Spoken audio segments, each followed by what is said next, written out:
Hello, Dog Nation. I am Brandon Adams, and this is DawgNation Daily, the daily podcast for Georgia Bulldogs fans, presented by Pella Window and Door of Georgia. And it is good to be back with all of you after a wonderful, wonderful vacation. It's one of those things where, listen, I got the greatest job in the world. I will admit that prior to kind of going on vacation, I guess I was starting to feel maybe just a little bit, I don't want to say burned out, but one of those feelings where like you're just sort of ready for a vacation. I definitely sort of felt like, just because of some things maybe in my personal life, some things like that, just sort of felt like I was kind of running on fumes there just a little bit. So it is good to be back, kind of good to be back in the saddle again.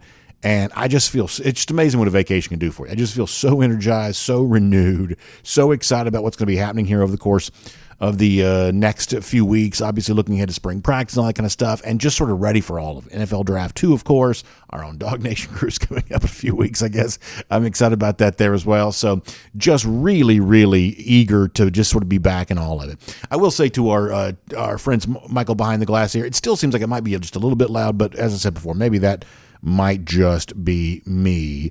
Nonetheless, want to hop in here and get going with all of you here today. And, of course, great to be with you. Let's see what's going on here. Jay Shipes. Very funny, of course. Johnny Surf Dog says, I bet they already wrote BA into another cruise before he even deboarded the ship. Yeah, listen, I mean, I'd obviously take as many as I could, I guess. We did have a very good time. It is very nice to be back. Randy Hall, appreciate that. Thank you so much. J Bob there as well. Boy, a lot of folks checking in here. Boy, people also just sort of flying in here with all kinds of rumors and things like that there as well. West GA Dog fan says BA's ready to run through a wall with Kirby and the Dogs. Yeah, you better believe. I'm very, very excited about everything that's about to come on here. And, I think Auburn starts spring practice today, I believe. So, we've kind of, sort of turned the corner again. College football is a weird sport in the fact that we have the shortest season, the longest off season. And so we're always kind of looking for those moments in which we kind of, I guess, turn some important corner poles as far as getting ready for the upcoming season. And, getting that spring practice thing going is kind of one of those. Getting ready for the NFL draft, kind of one of those a little bit. And so you sort of feel like you're doing that a little bit right now. Guatemala Mike says he's glad I was able to take a break. Mike, I appreciate that. BMAC says spring is in the air. Yeah, that was kind of a pleasant thing because when you're away, I'm talking about like really away, and I completely unplugged. Don't have my phone turned on or anything. I completely unplug. You're always not really quite sure what kind of weather you're going to return back to when you're in kind of a warm weather location and your home is in, obviously, the winter. But I was very pleasantly surprised yesterday and we were driving back, and today, this morning, kind of brought some of that Caribbean weather back with me, which I was very happy about. Let's see what else. Randy Hall says, Bulldog trivia, which dog caught 4 touchdown passes from Tom Brady? Is that Ben Watson? Is that the answer there on that, or is that Massaquoi?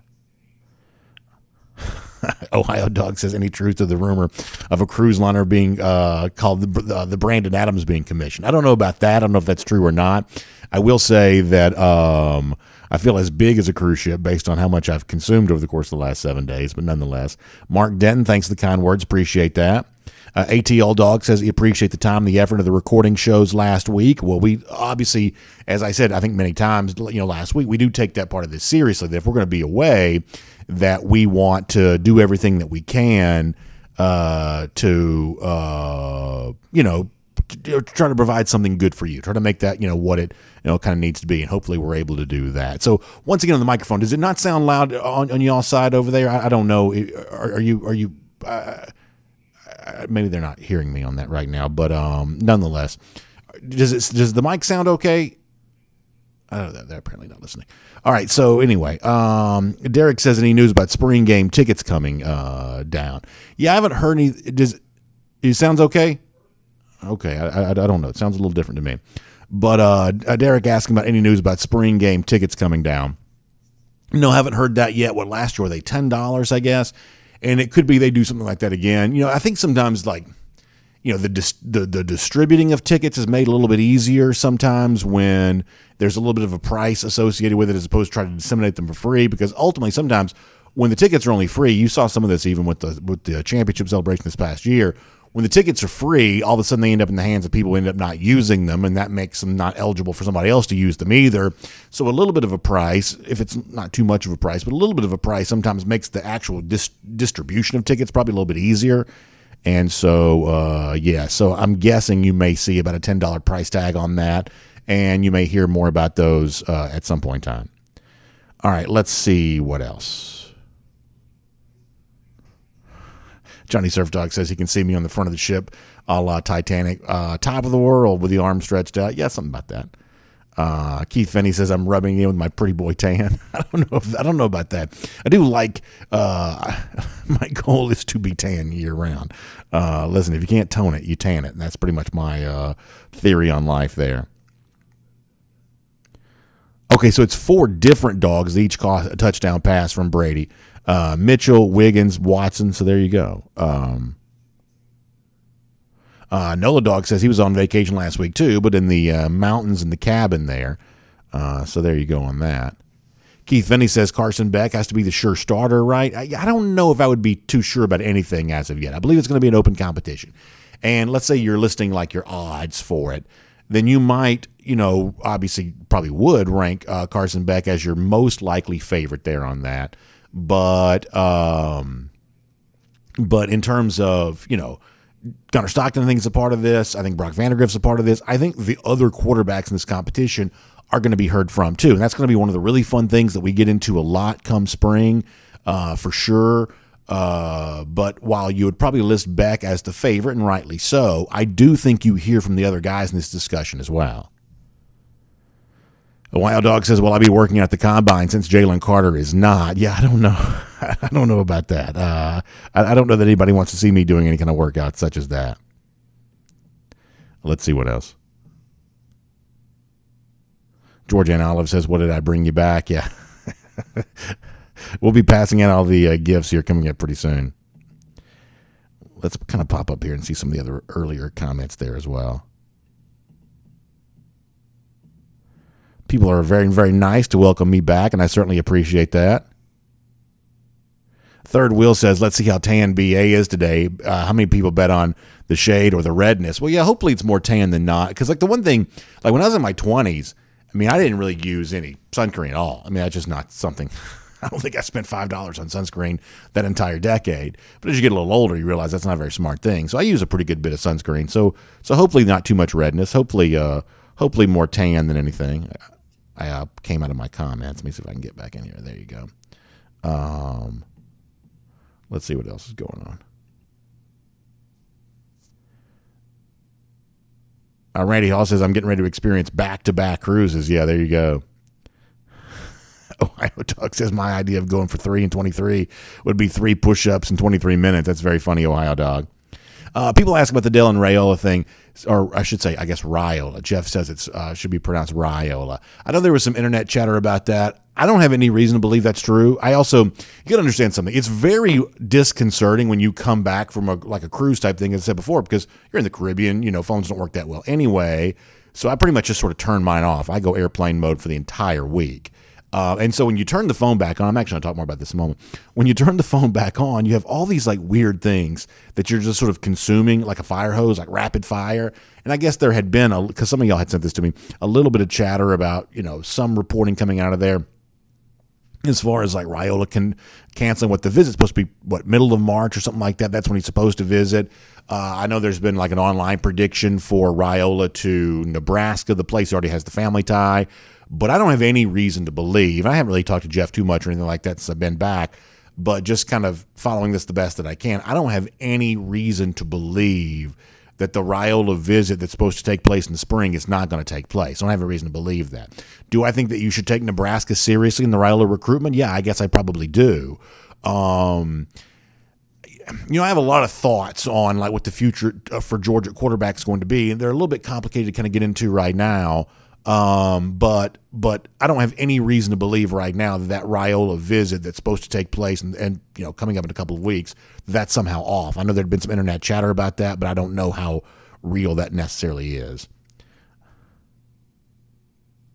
DawgHouse Lawn Care wants to make the toss sweep great again. I like that. He says back to Bobo. That's pretty funny, too, there as well. West GA Dog fan said, I heard that Jimbo Fisher was on the cruise with you and found out who you are, then asked you if you had any connection to get him on that UGA Staff as an analyst, yeah. I don't know if I'm the go-between between Jimbo if he gets fired and getting an analyst job with Kirby Smart or not, but that's pretty funny. Johnny Surf Dog says there's 3 quarterbacks ahead of Raiola. He's 3 to 4 years away from even a possibility. I guess so. But, listen, a guy like that's a pretty premier talent. I think the question I would have is we kind of talked about this a little bit last week, or maybe I didn't fully, or I guess I should say maybe I talked about this the week before I left. I don't know that I fully articulated this as well as I possibly could, but, you have seen Georgia win 2 national championships in a row without really being a quarterback-led team. They're not a team, in other words, similar to what Ohio State is with C.J. Stroud, what Alabama is with Bryce Young, or has been with those quarterbacks. They are more of the Jalen Hurts Philadelphia Eagles model than they are the Patrick Mahomes Kansas City Chiefs model. And now that Georgia's won a couple of national championships that way, I think there's some people that either want to or assume that Georgia will now kind of evolve to also be the kind of quarterback-driven team that other teams are. And I'm just not quite so sure that's what Georgia is going to be. Maybe it should, maybe it shouldn't. I don't know. But I'm just not quite so sure that you're ever going to see Georgia be the kind of team that kind of features quarterback far more than it features any of the other positions. I just don't know that's what's in the cards for UGA. So if a guy like Raiola ends up at Georgia, then I would say the responsibility on him is going to be to kind of fit into the culture that exists at Georgia, where quarterback is a very, very important thing, and maybe it's the most important position, but it's not outsized in its importance compared to the other things that goes on with the program. So we had a lot of time to talk about that, and I think that Georgia's pursuit of Dylan Raiola is very real. And I think that Raiola's interest in Georgia is also real too. But I don't believe that as you move down the road in that recruitment, it signals some sort of sea change for UGA, where all of a sudden this is going to be that program that kind of highlights and showcases quarterback at the expense of the other 21 guys who are on the field. BMAC says that UGA should be a tight end centric team. Listen, that's worked out pretty well so far. Let's see what else. Getting close. Yeah, a couple more minutes here. Derek says he's hearing that Ryan Puglisi, the quarterback already committed for the class of 2024, is better than expected. That certainly could be true. He certainly seemed to impress UGA. Doggy on the idea that a quarterback could transfer. Listen, that is a very strong possibility, right? It is. And I think that if you're Georgia, the thing to do here is, both in terms of the fact that it's probably just the right thing to do anyway, but also maybe the best way to kind of keep everybody involved here, is to really send that signal of, hey, we're going to give you every chance to show us what you're about. We can't promise you're going to win this job, and ultimately Georgia's got the ultimate responsibility to play the best of these 3 quarterbacks, but we're going to give you every chance. And I believe, as we've kind of touched on a little bit, maybe that does include, some in-game experience that there's really no reason why. There's no Oregon or Clemson looming week 1 for Georgia. It's a very, very soft September schedule. Maybe that gives UGA the opportunity, if it wants to take this quarterback competition into the season, if that's what it wants to do. So maybe that's a way of kind of keeping everybody happy, kind of keeping everybody in the fold. But ultimately, I don't necessarily want to hold a guy hostage if he's not going to win the job. If it's obvious that he's not in contention for that, then be open with him about that, be communicative about that, and let that guy go on to a place where he can play. I just think that's, kind of the way the college football is supposed to work. So we'll see if it plays out that way for UGA. We'll have more comments later on our RS Andrews cool down. We'll look forward to doing that. But for now, it's 10 a.m. Let's bring on the rest of our video audience and get ready to get today's show started.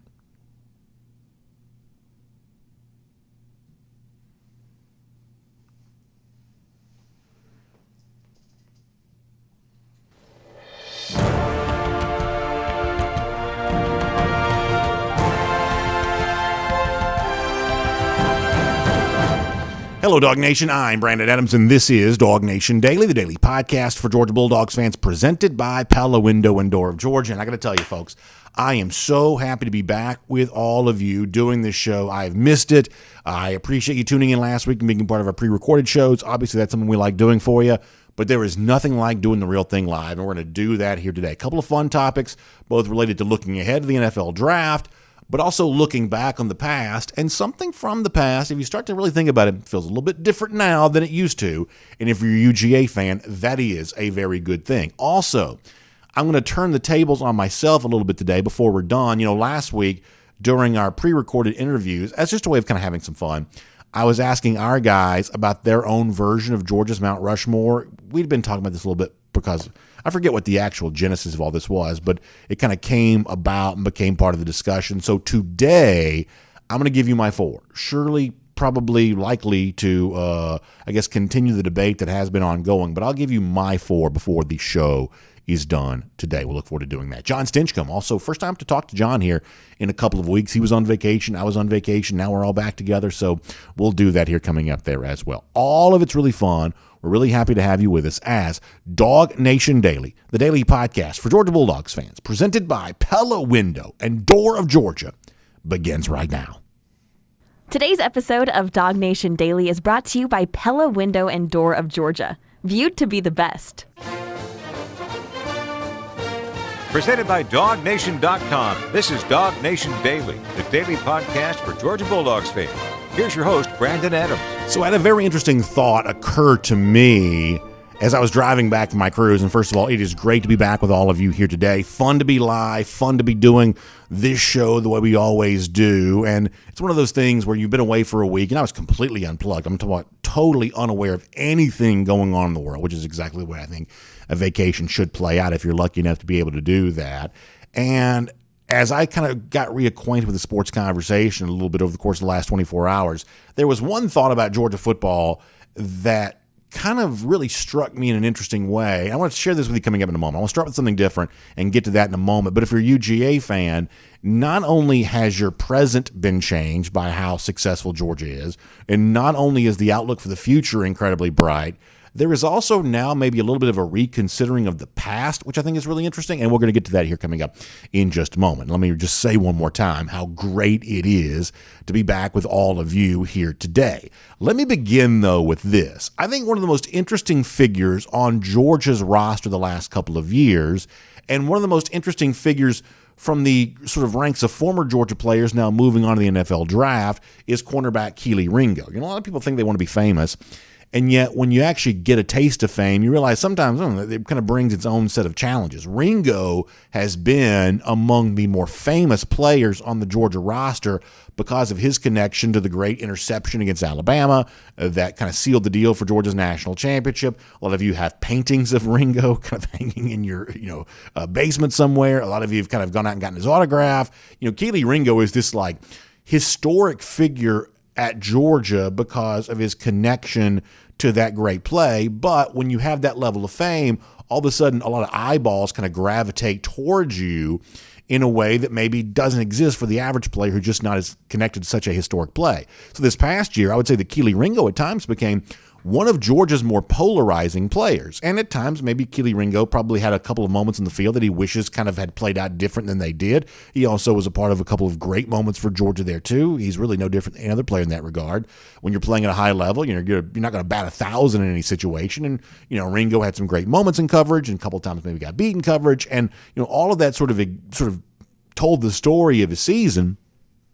And going into the Tennessee game, that's a game in which Kelee had a big interception and obviously, always seemed to kind of show up big in the big moments, it seemed like, for Kelee Ringo. But at the time, Ringo was kind of asked about the fact that, he himself had dealt with a little bit of criticism. This was true leading into that game in November. It actually was even true, after that game there as well, that Ringo, because of his fame, was just in a big spotlight. And everybody always seemed to notice when either he wasn't doing what they thought he should be doing or the perception of him wasn't that he was, getting beat in coverage or whatever else. How true that was, I guess, is, for other folks to necessarily decide. But Ringo did address the fact that, hey, he played this season with a big spotlight on him. And when folks saw him less than perfect, less than at his best, a lot of times he became a little bit of a lightning rod for criticism. And Ringo, prior to that game against Tennessee, or I should say in the immediate aftermath of that game against Tennessee, was willing to talk about just how true that really was. This is what Ringo said back in November. I'll play this for you as a way of setting up what we're going to do today. Here is Kelee Ringo from back then. Honestly, as a player, I would say it was a little bit upsetting, but I feel like going out there, that didn't have anything to do with it. I feel like being able to just prove different people wrong. We've seen a lot of different articles and stuff like that. We try to stay away from the media and just continue to work on our preparation and just be able to execute. And I feel like the rest will take care of itself. So that's Kelee Ringo kind of addressing all of that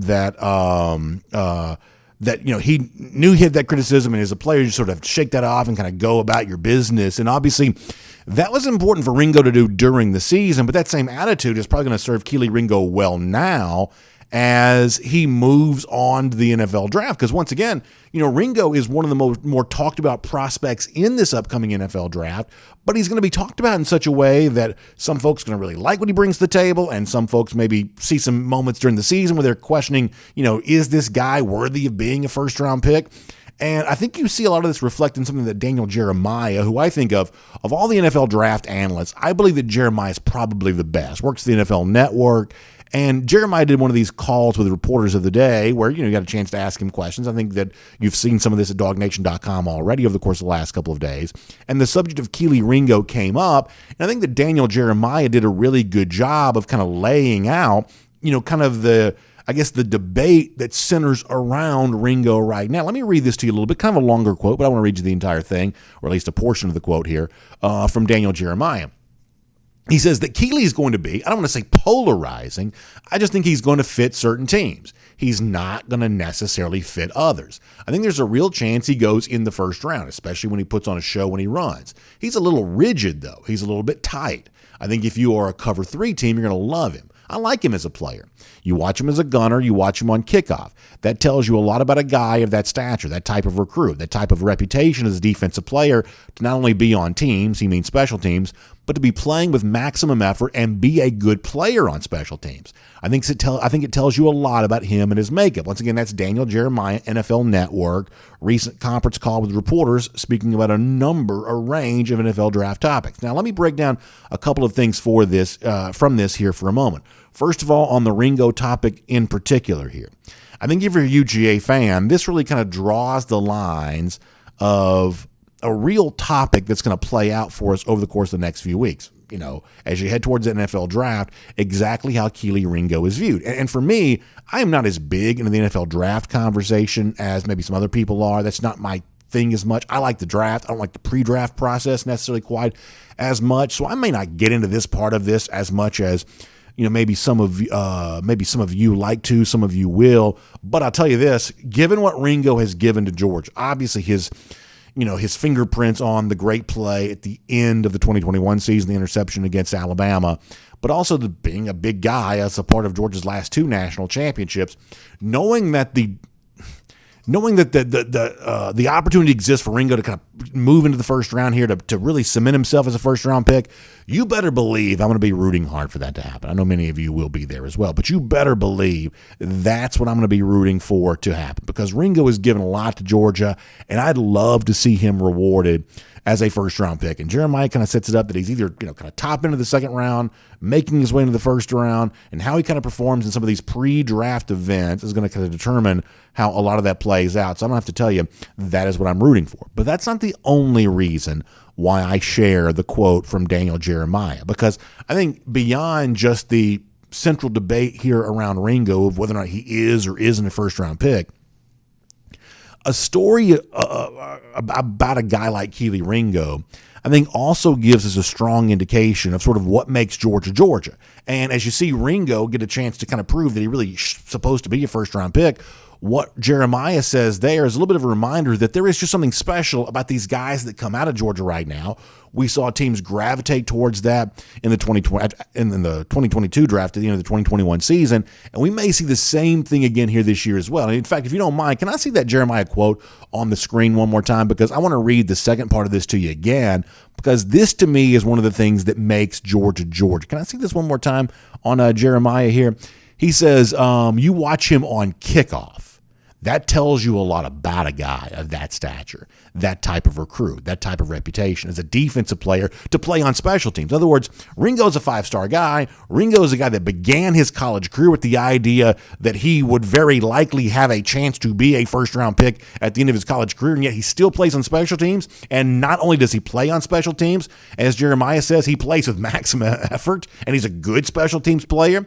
That tells you a lot about him and his makeup, Jeremiah says. But I would add to that, and this is the part that matters to our audience and matters to me, that also tells you a lot about Georgia there as well. that this is what Georgia asks from its players. We're going to ask you to contribute on special teams, not just be the star cornerback, the lockdown cornerback, the kind of glamour, glory position. We're going to ask you to play on special teams where you don't get as much glory. You don't get as much fame. You don't get as many pats on the back because the average fan, doesn't necessarily always know the 11 guys that are out there on special teams. It doesn't seem like it's as glamorous and glorious, but at Georgia, we're going to ask you to do that. And that's a big ask from a team to players like that.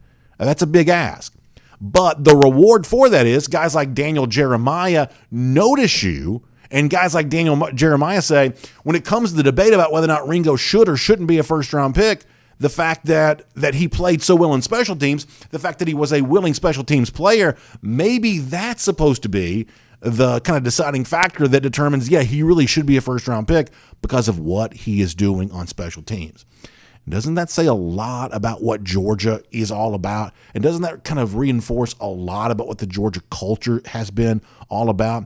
The culture that asks you to embrace doing what's hard. The culture that asks you to embrace being about more than just your individual accolades, your individual glory. The culture that asks you to play on special teams. In fact, how many times do we hear Kirby, in the midst of talking about whatever, kind of pivot back towards special teams and what he's talking about? And I have to admit, there's times when I sort of roll my eyes at that because it kind of gets a little boring. It kind of gets a little, whatever. It's just, it just sort of feels like the sort of typical Kirby smart coach speak type stuff. But it is a really big thing about what makes Georgia, Georgia. It just really is. In fact, I want to play you a clip again that I played for you last week on our vacation shows. We were talking about Smael Mondon at one point in time. And this clip on Smael Mondon is the perfect example of what I'm talking about here, where in the midst of talking about something, you've heard this a million times. This is just the quickest clip I could find that reinforces this point, where in the midst of talking about something, Kirby sort of pivots away and starts talking about special teams. But when you hear Daniel Jeremiah saying what he says there, you are reminded, it is reinforced why Kirby is the way that he is and why he has crafted Georgia to be the way that it is as well. So here is Kirby on the subject of Smael Mondon, yet eventually making it about special teams. And you sort of get why all of this kind of comes together when you hear Kirby Smart say things like this. Smael Mondon is as good an athlete as I've seen. He has to increase his physicality, his toughness. He missed spring because of a shoulder surgery, but he's put on some good solid weight. He's a really good athlete. He played a lot of snaps on special teams. Core linebackers get valuable experience on special teams before they're the feature guy. So that's what Kirby has done so many times, right? It's like you ask him a question in this case about Smael Mondon. He talks about Smael Mondon, but eventually he sort of pivots back to, it's special teams there as well. And, you could think of a million examples like that where if you watch the Kirby Smart press conference, if you listen to them, you hear Kirby sort of doing that same type of thing. And it's not just coach speak. It really is one of the things that makes Georgia, Georgia. Because no doubt, when you look at back-to-back national championships, it has been the cultural contribution part of that has been so important. It is a culture where even great players, even former five stars, even former or eventual first-round picks are asked to be very good special teams players too. And when you're doing that at Georgia, sometimes you're left to wonder, is this all worth it? I'm working harder here than I might work somewhere else. And yet when a guy like Daniel Jeremiah says, I see you working, I see you doing what you're doing. And in the debate about whether or not you should or shouldn't be a first-round pick, the fact that you, Kelee Ringo, have been so good on special teams, playing in kick coverage, doing things like that, that might be the one idea, the one element that sort of swings the debate in your direction in terms of actually being a first-round pick. It's one of the great things about the NFL draft right now. Not only do we who are Georgia fans get a chance to root for our former guys to go on and have great, financial success and be lauded by the NFL draft and have Roger Goodell call their name in the first round, we also see some of the things that have made Georgia what it is, the culture that has made this program so special. We see those things reinforced as well. The words of Daniel Jeremiah are a reminder of that at Georgia, you're asked to do some hard things. But if you do those hard things well enough, the folks that get you paid on Sundays in the NFL, they are going to definitely notice what you've been all about. My name's Brandon Adams, and this is DawgNation Daily, the daily podcast for Georgia Bulldogs fans. We are presented today by Pella Window and Door of Georgia, and I am so happy to be back with you after a great vacation. I'll tell you more about that later on, but a great, great vacation. Just so thankful to be back here today, and so grateful to have you tune in for our vacation shows last week, but also back here live. We got going again, first time in a while, in a week, to be doing our First and 15 this morning, 9:45, DawgNation.com, the DawgNation app. Of course, we're all across all the video platforms now, 10 a.m., Facebook, YouTube, Twitter, Twitch, a radio back on the radio today at noon on Athens Sports Radio 960 The Ref, and that's a podcast across all the podcast platforms, Apple, Spotify, the world-famous DawgNation.com. We are just really, really happy to have you tuning in, no matter how you get to us today. And a huge thanks to our friends at Pella Window and Door of Georgia for making it all possible. You know, Pella is just such a great sponsor of ours, and I love what they do for our audience. Because listen, when it comes to your home and taking care of your home and making it look the way you want it to look on the outside, feeling the way you want it to feel on the inside, there's really no better product to kind of enhance all of that than the great windows and doors, those energy efficient windows and doors that Pella Window and Door of Georgia is all about. And many of you are aware of this. You kind of know year after year in surveys that are done of homeowners right here in our market that Pella has been recognized as really the brand leader when it comes to entry doors and windows and things like that. But maybe a lot of you have kind of heard me talk about this and you want to kind of learn more about what exactly is it that makes Pella Pella. Well, I would invite you to do that. If you're in the market for better windows, better doors, then learning more about what Pella is all about is exactly what you should do. You can stop by and see them in their experience center there in Duluth. You can talk to one of the Pella experts. It's, of course, a no-pressure conversation. It's just a consultation, really, to kind of educate you on why Pella is so respected and why the homeowners that have chosen Pella windows and doors have been so happy with that choice. And you can kind of learn about the installation options and the variety of products that are out there. You can also learn about some financing options there too. And you can really put your hand on the doors, the windows. You can feel it, kind of feel what makes them special, feel what makes them different. You can also start your experience online if you want to there as well. PellaofGA.com/DawgNation. That is PellaofGA.com/DawgNation. You can also give them a call, 678-638-1429. That is 678-638-1429. Just make sure you tell them the BA from DawgNation Daily sent you over there and that I told you that they would take good care of you, because I know they will. You can even get great savings right now, too, between now and March 26th. 50% off qualifying installations or no payments, no interest until 2024. You can check all of that out today. It is PellaofGA.com/DawgNation, or give them a call, 678-638-1429. That is 678-638-1429. Pella Window and Door of Georgia is viewed to be the best. All right, we're going to talk to John Stinchcomb here coming up in a moment. We also view him to be our best when it comes to analysts breaking down everything that's going on. We'll do that with him coming up in a moment. Prior to that, though, I do want to go around the DawgHouse here today.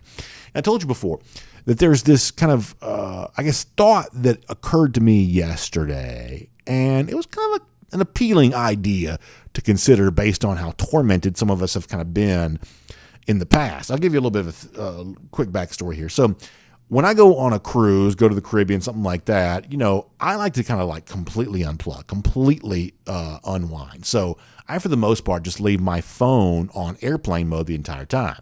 No text, no calls, no internet, no social media, no, to use bad grammar, no nothing. I like to really be as unplugged as I possibly can be. My wife doesn't completely do that. She's got to stay connected with some of her family a little bit for different things. But for me, if I've got the opportunity to completely unplug, to completely sort of disengage, I like to do that. But it creates a very weird scenario, though, is that when you do turn that phone back on again, you get this sort of onslaught of all kinds of information, emails and texts and whatever else, and also some of the stuff that's just been going on in the college football world. You sort of get all of that at once, and you're kind of, sort of drinking from a fire hose there for a second as all this kind of comes flooding back to your phone.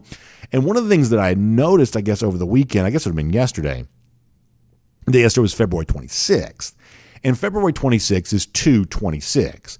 And a lot of Alabama fans, a lot of, media that serves these Alabama fans have sort of created the idea that February 26th is 2/26 day. In other words, second in 26, the play to conclude the 2017 national championship game here in Atlanta, where Tua Tagovailoa hit Devontae Smith for the touchdown. In fact, you probably saw a lot of this online. I'll show you one example of this here of, Alabama fans. Yeah, so here's the Alabama account from AL.com, the media entity that covers them there, saying, "Happy second 26 day, Tide fans." And it's the flashback to Devontae Smith and Tua Tagovailoa.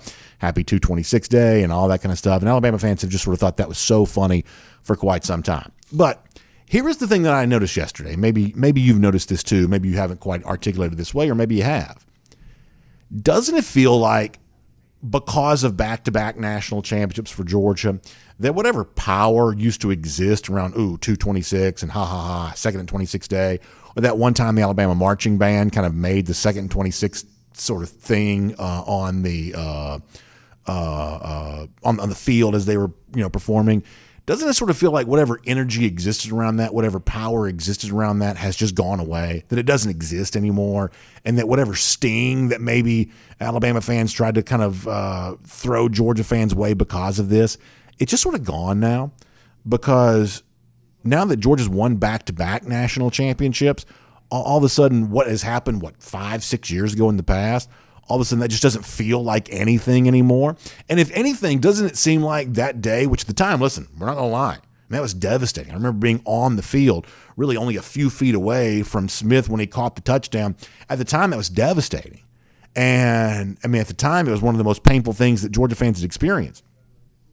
But all of a sudden now, it wasn't the sort of sad ending to a sort of a unfortunate game. All of a sudden now it really sort of seems like the beginning of something. Like if you watch movies or comic books, things like that, this is sort of the Kirby Smart Georgia Bulldogs origin story, right? Rocky Balboa, great hero of my childhood, he didn't win his first championship match, right? Apollo Creed beat him, and then he came back and, won again after that. Luke Skywalker, the first time he battled Darth Vader, he didn't really win that match, got his arm cut off. Spoiler alert. He got his arm cut off, but he came back and won the next time. Michael Jordan trying to compete for NBA championships, eventually won 6, but first couple times he had big playoff games, or playoff series, he lost the Detroit Pistons. And that's the origin story of greatness so many times is, hey, that first big chance you have to go out and win something, you don't get it done. And it seems really, really painful, but that pain births something in you that gives you the metal you need, the scar tissue you need to later go on to be great. And that's really what kind of second and 26 has sort of become about.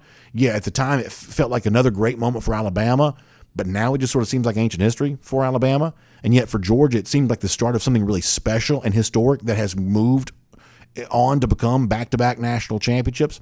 And if you want to go back to second and 26 day, which Alabama fans still seem to laugh about, if you want to go back to that 226 moment from the end of the 2017 season, if you listen to Kirby Smart back then, he sort of foreshadowed everything that has happened since then.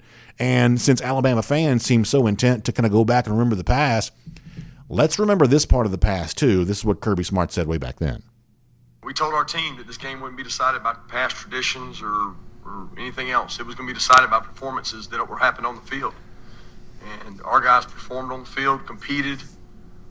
I can't say enough about the remarkable senior class. These two young men sitting next to me, they meant more to Georgia than yards. A lot of heart and soul, a lot of fire. Sonny Michel came over and talked to the group several times during the game, inspired those guys. But in overtime, we didn't finish when we had to, and Alabama did. And to give them credit, but I think everybody can see that Georgia's going to be a force to be reckoned with. I'm very proud of this team and this university, and we're not going anywhere. Don't you love that at the end? We're not going anywhere. We're not going anywhere. Guess what? Georgia didn't go anywhere. Now, it took them a couple of years, but what Kirby Smart said was going to be true then is massively true now.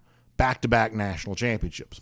So when an Alabama fan tries to tell you second 26, you tell him third and 6, because that's what Georgia's going for this year. Their third national championships in the 6 years since that moment. The idea that Kirby Smart says we're not going anywhere, that's exactly what Georgia proved to be true. And now it's go for 3 in 23, or as I said before, third and 6. Third national championship in 6 years. And since Alabama had that moment in the 2017 season, what's their only other national championship? What, a pandemic thing in 2020? I guess that counts. I don't know. But I do know what counts for Georgia, back-to-back national championship. So, yeah, second 26 happened. It was painful. And Alabama fans can, I guess, relish that history. But the more time passes, the more that starts to feel like ancient history a little bit.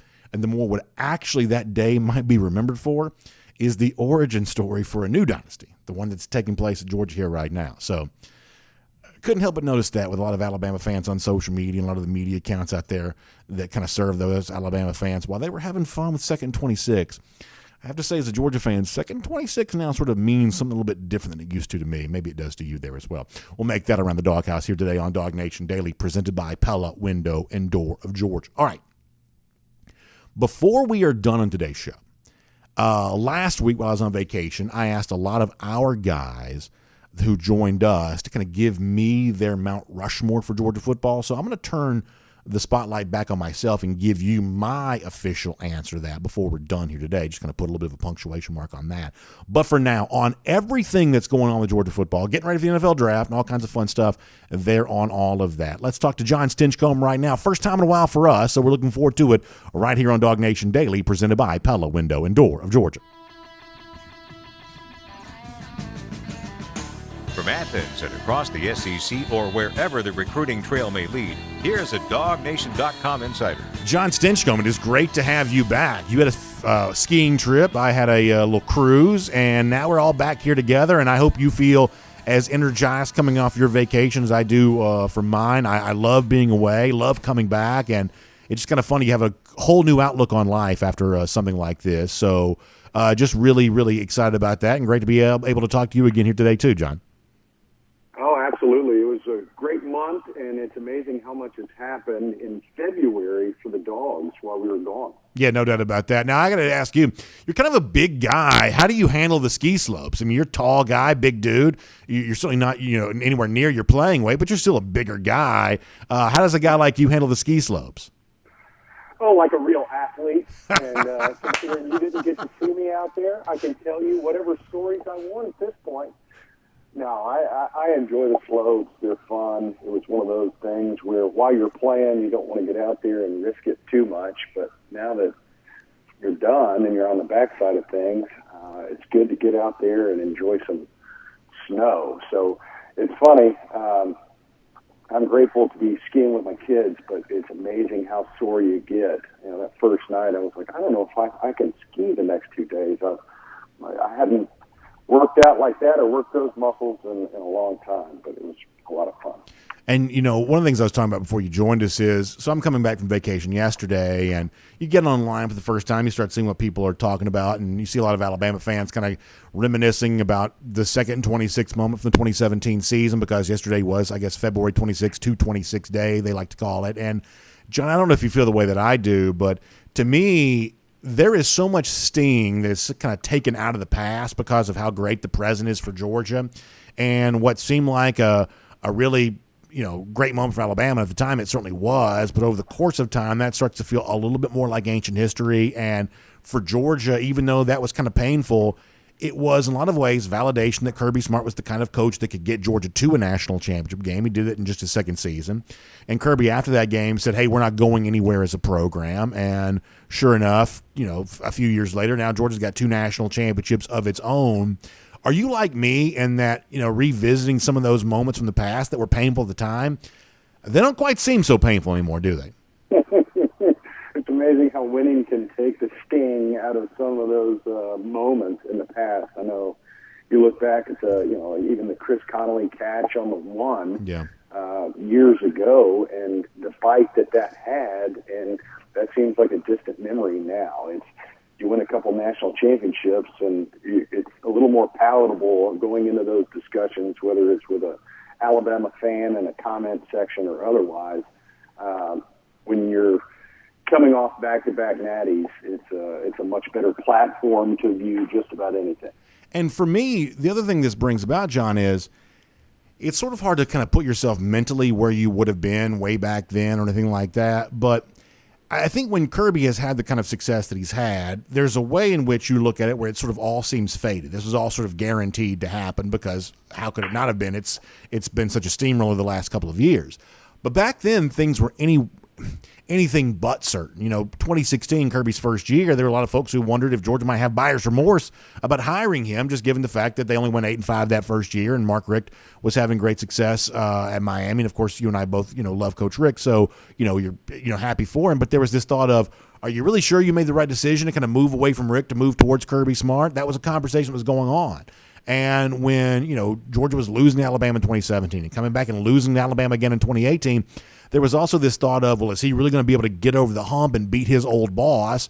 Or is this simply a matter of, Kirby Smart sort of falling short compared to his, mentor here, that there was a lot of doubt that had to be exercised along the way to Georgia having the success that it's had. And when you go back and revisit that, I think it's important to tell that part of the story, which is, hey, along the way, Kirby did have to prove himself that he could be the kind of coach that he's turned out to be. And you don't even have to go that far back. I mean, 2 years ago, on the run to our first national championship, the discussion was the game's evolved. It's, with a defensive coach, is that going to be enough? Alabama has changed their ways. They're opening up their offense. What about Georgia? And, is Kirby Smart in the way he's approaching things with defense first? Is that ever going to be able to win championships? The old adage, does that still apply, that defense wins championships? And back-to-back times, he's proven himself right. But there's a lot of questions that had to be answered, and I'm sure there's plenty of folks that look through history with these rose-colored glasses of like, oh, I never had a doubt. But they were few and far between for a couple of years there where, I think we all recognized that Georgia was good, but the conversation surrounded, will they be able to clear that final hurdle, that final hump, and bridge that gap because of those opportunities that we had, whether it was LSU or Alabama at the time, that, were exploding offensively, just the way we were built. Is that a good recipe to find success? And I think it's pretty clear now. You look back and see the evolution of the offense, but also the importance of having and maintaining that perspective that defense does matter, and we're not all becoming, those West Coast teams where you have to score 55 points a game and allow about the same. And I'm grateful that we've got the perspective that we do, and you can look back and say, well, of course it played out the way it did, but it wasn't the given that it has become, at least not at the time. Yeah, I think that's really important. And since you kind of opened this door, I want to walk through it a little bit. You talked about the things that have happened around Georgia since you and I last spoke. Obviously, Georgia's hired a new offensive coordinator, a guy you know well, Mike Bobo. Now that Todd Monken's moving on to the NFL, and this creates a great debate among Georgia fans about, whether or not Bobo is going to be the right hire. For whatever reason, Mike's always been kind of a polarizing figure for many fans. And so I guess I ask this, I don't ask this rhetorically, I ask this legitimately. Given the way that Kirby has proven himself over the course of these last few years, how bulletproof should that make him in a discussion like this? In other words, is it fair to wonder, well, is Bobo the right hire? And you and I kind of also did some of this last year when Stacey Searles was hired as offensive line coach. Or is it simply a matter of, hey, Kirby's won 2 straight national championships, and so therefore no decision he makes right now should be questioned at all? Like how much room is there for reasonable question, reasonable doubt, reasonable discussion for a decision made by Kirby Smart after Kirby has won so much over the course of these last few years and proven himself over the course of these last few years, kind of leading to that? Yeah, and I think what he has earned is the benefit of the doubt. The benefit of the doubt of this hire or any other, of saying, oh, is this lazy? Oh, is this just a homer pick? And you've got to give Kirby the benefit of the doubt that Mike Bobo is the best candidate that he saw for this job. The connection not only to recruiting in the state, his familiarity with the traditions and history of the program, but more importantly, his ability to lead and execute an offense at a national championship level. And I think even Coach Monken was recognizing Bobo's contributions in, I pointed to it often, but his Broyles speech when you're talking about the assistant of the year. And Monken was quick to point out that the offensive staff deserves a reasonable amount of credit for the success this offense has had, at least over the last couple of years. And so for Coach Smart and any hire, including this one, he has earned the benefit of the doubt. Until proven otherwise, trust me that I've got the ability to make the best decisions for this program. And for all the naysayers out there, and I read an article saying, this was Coach Smart's first bad hire, you're thinking this is, I understand folks are trying to, get clicks and draw attention, but even when Bobo was here and was the offensive coordinator, and you had the naysayers at the time, statistically, in comparing the rest of the, especially the conference, but across the country, his ability to lead an offense was exceptional. And now you add even more talent and more expectations and a strong identity in a locker room. And I'm expecting nothing less than at least maintenance of where we've been and potentially a growth from where we've been, especially when you're looking at the new players and the amount of talent that this roster has, and seeing how that gets all put together. Let me ask you one more thing about this, then I'll move on and talk about something different. I think that one of the things that made Todd Monken really valuable to UG, because when he was hired here, no one knew how good he was going to be either. He's obviously turned out to be one of the best, assistant coaches that Georgia's probably ever had over a short-term basis for sure.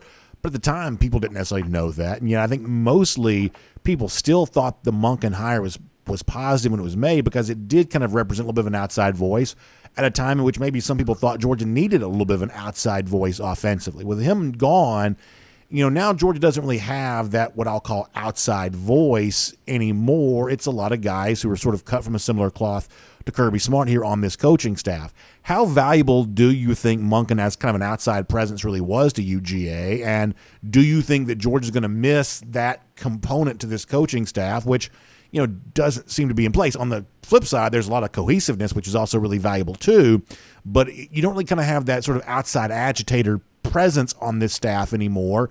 Is that something you think Georgia might miss?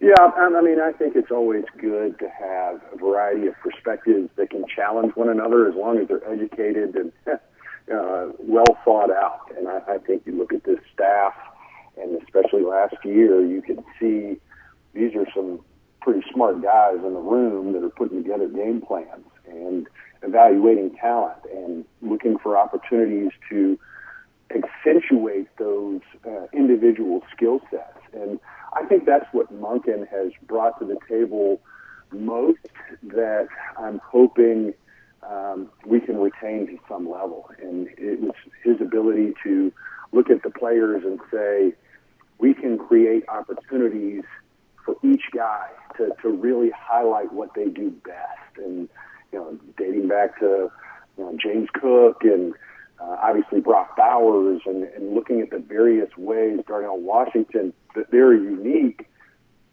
and then creating situations for them to really flourish.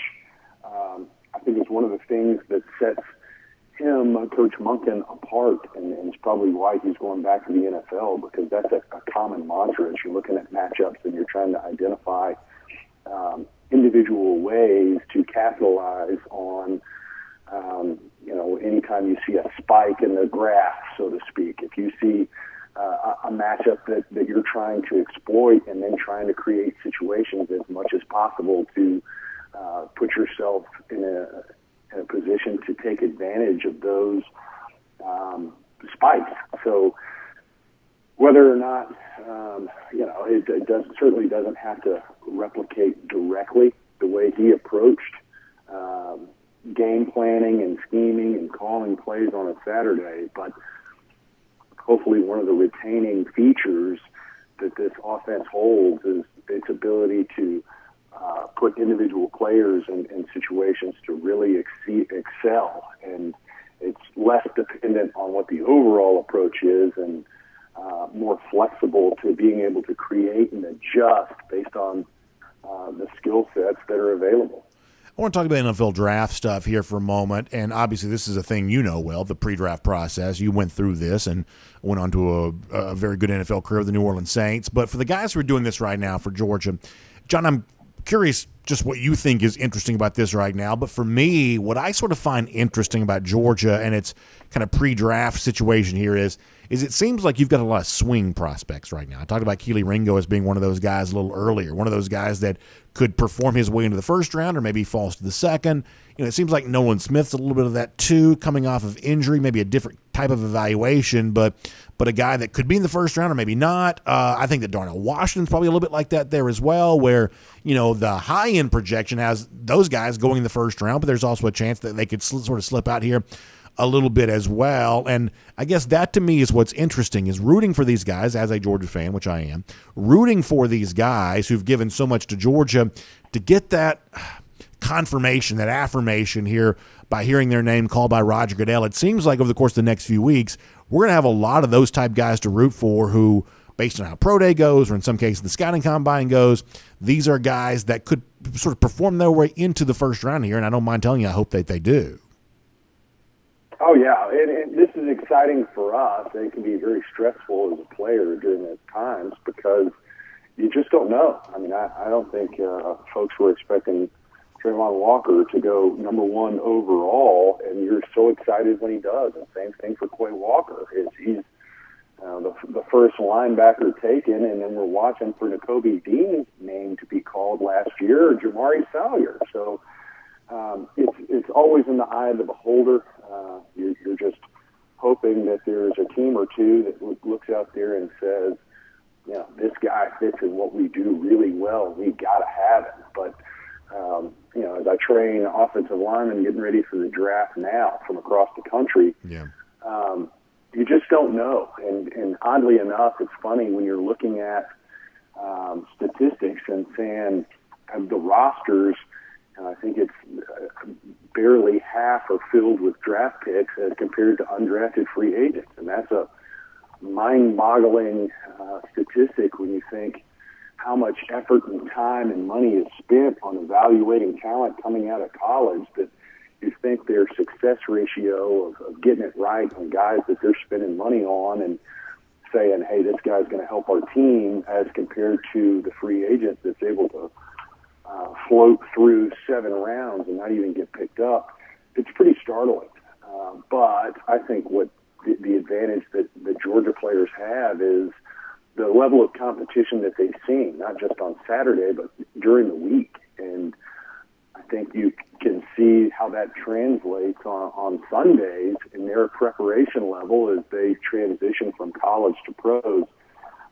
We've seen, especially in recent years, a number of guys that are instant contributors. And, a lot of that has to do with their just overall athletic ability and skill set. But I think what Georgia has done a fantastic job of, and really in a marked difference, is the development of talent, of moving guys who are really, really good into that special category. And that's probably why we saw a record number of draft picks, especially in the first round this past season, and why Georgia will continue to load the NFL with talent that's ready to play because of what they've put in and how they developed while they've been in Athens. One more thing on this. I'm really fascinated by the conversation around Jalen Carter right now for a couple of reasons. A, I think when it's all said and done, on a defense that's been so populated by amazing players the last couple of years, is that Carter may one day really be the guy that stands out from this group. He may be the best of the bunch, and it seems like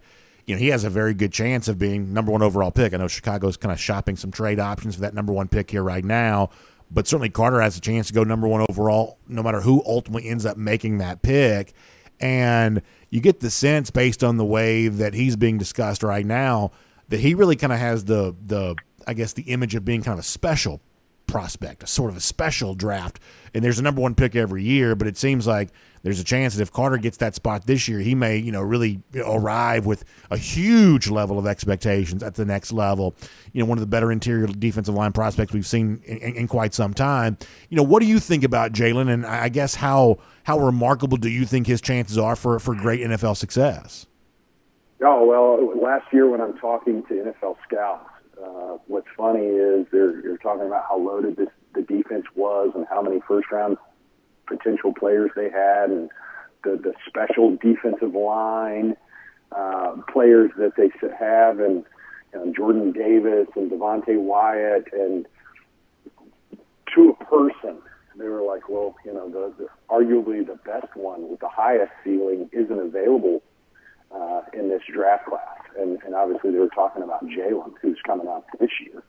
And I think there's a lot of truth to that. I mean, oddly, even with that first-round pick, you're primarily looking at quarterbacks or even a disruptive pass rusher, a defensive end type outside linebacker. And for it to be an interior defensive lineman only speaks to his unique ability to separate himself from everyone else at the position. It's pretty rare when you're talking about an interior defensive lineman being a potential number one pick in the draft. So he's a special talent, and he's proven it again and again. And even when he was dealing with injuries this past season, I think when he got in the game, and obviously late in the season when he was healthier, you see how disruptive he can truly be. And there isn't a team in the country that wouldn't want a guy that can affect a game from between the guards, and Jalen Carter certainly fits that bill. Hey, I want to say this before I let you go, John. This is our first time in talking in a couple of weeks, but right before you left to go out of town, I had a chance to be with you for a great event. It's called Night to Shine there at a church in Dunwoody. It's a prom for folks with special needs. The Tim Tebow, I guess, is kind of the one that kind of got this started, and it takes place at events all across the country really on that same night. And, you were there, Terrence Edwards was there, David Green was there, Charles Grant was there, George Foster was there, your brother Matt Stinchcomb was there. I'll make sure I don't leave anybody out. Obviously, Musa Smith, the terrific former Georgia running back, was on hand there as well. And, John, I was just sort of blown away by just how involved you and your former teammates and friends that played at Georgia were in this, like right in the middle of this, making it a special night for everybody who was there. It was a really honor for me to be a part of that. Such a fun thing to be able to see, and I just love seeing former Dogs kind of leveraging their fame and their notoriety for such a great cause. It was such a special night. So, John, I just wanted to say thank you really quick before I let you go for allowing me to be a part of that and kind of seeing some of that up close and personal. It was really it was really a fantastic evening. Well, I'm grateful for the opportunity as well. I mean, obviously, your participation was huge in spreading the awareness. And let's be honest, we were just at the end of the night, we're just hoping that the attendees had as much fun as we did. Yeah. I mean, we were laughing, cutting up, and it was just a great environment. And it seemed like everybody was having a really good time. And we were teasing each other because, Musa is still leading the league in carries because as we're escorting the guests down the red carpet, I mean, he was quick to jump in there. Yes, sir. It was just such a fun night. And it was happening literally across the world in so many different locations. And for us to be able to be a part of it was a treat for everybody. And, we're still trying to represent that G. And I think that was one of the many, many blessings that came from our time at Georgia is understanding that there's opportunities for all of us to give back and share and go through this life together. And when we get an opportunity to kind of put smiles on the faces of those that have unique challenges, it's a good opportunity for us to recognize the benefits and blessings that we have and that we can share. So it's a great night. John, great stuff. Good to be back with you here again on DawgNation Daily. Of course, our by the way, our Marlowe's Tavern Insider update there as well. Of course, John Stinchcomb, our Marlowe's Tavern Insider, also our DawgNation Insider there as well. But the good news is you can be just like John. You can be a Marlowe's Tavern Insider yourself. You can tell I've been on vacation. I almost forgot to give a great shout out to our friends at Marlowe's Tavern for their great involvement in our program here. And sure enough, if you want the great chef-inspired food that Marlowe's Tavern is famous for, those great craft cocktails, all those things there as well. Become a member of the Marlowe's Tavern Insider Club, a great way for you to enjoy all of that, and you get a great incentive just for signing up. You get $10 off your $30 order there at Marlowe's Tavern just for signing up. Then once you become a member of the Marlowe's Tavern Insider Club, by the way, it's free to join, you can also earn what they call qualified visits. When you go to a Marlowe's Tavern, you spend at least $15, you earn that qualified visit, and then once you get up to 4 qualified visits, then you're going to receive a complimentary entree on your next visit that's worth up to $20 there as well. So you can redeem your free entree right there at your favorite Marlowe's Tavern. You can check them out today. Simply go to marlowestavern.com for more on that, including the tavern right there in your neighborhood. But marlowestavern.com to become a member of the Marlowe's Tavern Insider Club. So, John, good to have you here. Thanks for being with us, and we will look forward to speaking to you again very soon. Glad to be back on. Go Dogs. Yes, sir. Let's take a look around the rest of the league. This is SEC Through. Yeah, so great to be doing that with John Stinchcomb again, and appreciate his thoughts on a number of subjects here. And obviously, we'll look forward to having those conversations with John again as we get closer to spring practice here. I think we have Auburn starting spring practice today in the SEC. I believe that's true. So we're essentially here. It's essentially upon us. So that is all really good stuff. So we are excited about that. And speaking of being excited, I got to tell you, my excitement continues after having just gotten off of Wonder of the Seas, the largest cruise ship in the world. And what a trip that we had. My family and I, lucky enough to be able to do this past week. Got back yesterday, kind of back here in the saddle again here today. And, you know, I obviously talked to you during this space about Royal Caribbean a lot. And I want you to know how much this is legitimate, real, very authentic and genuine for me.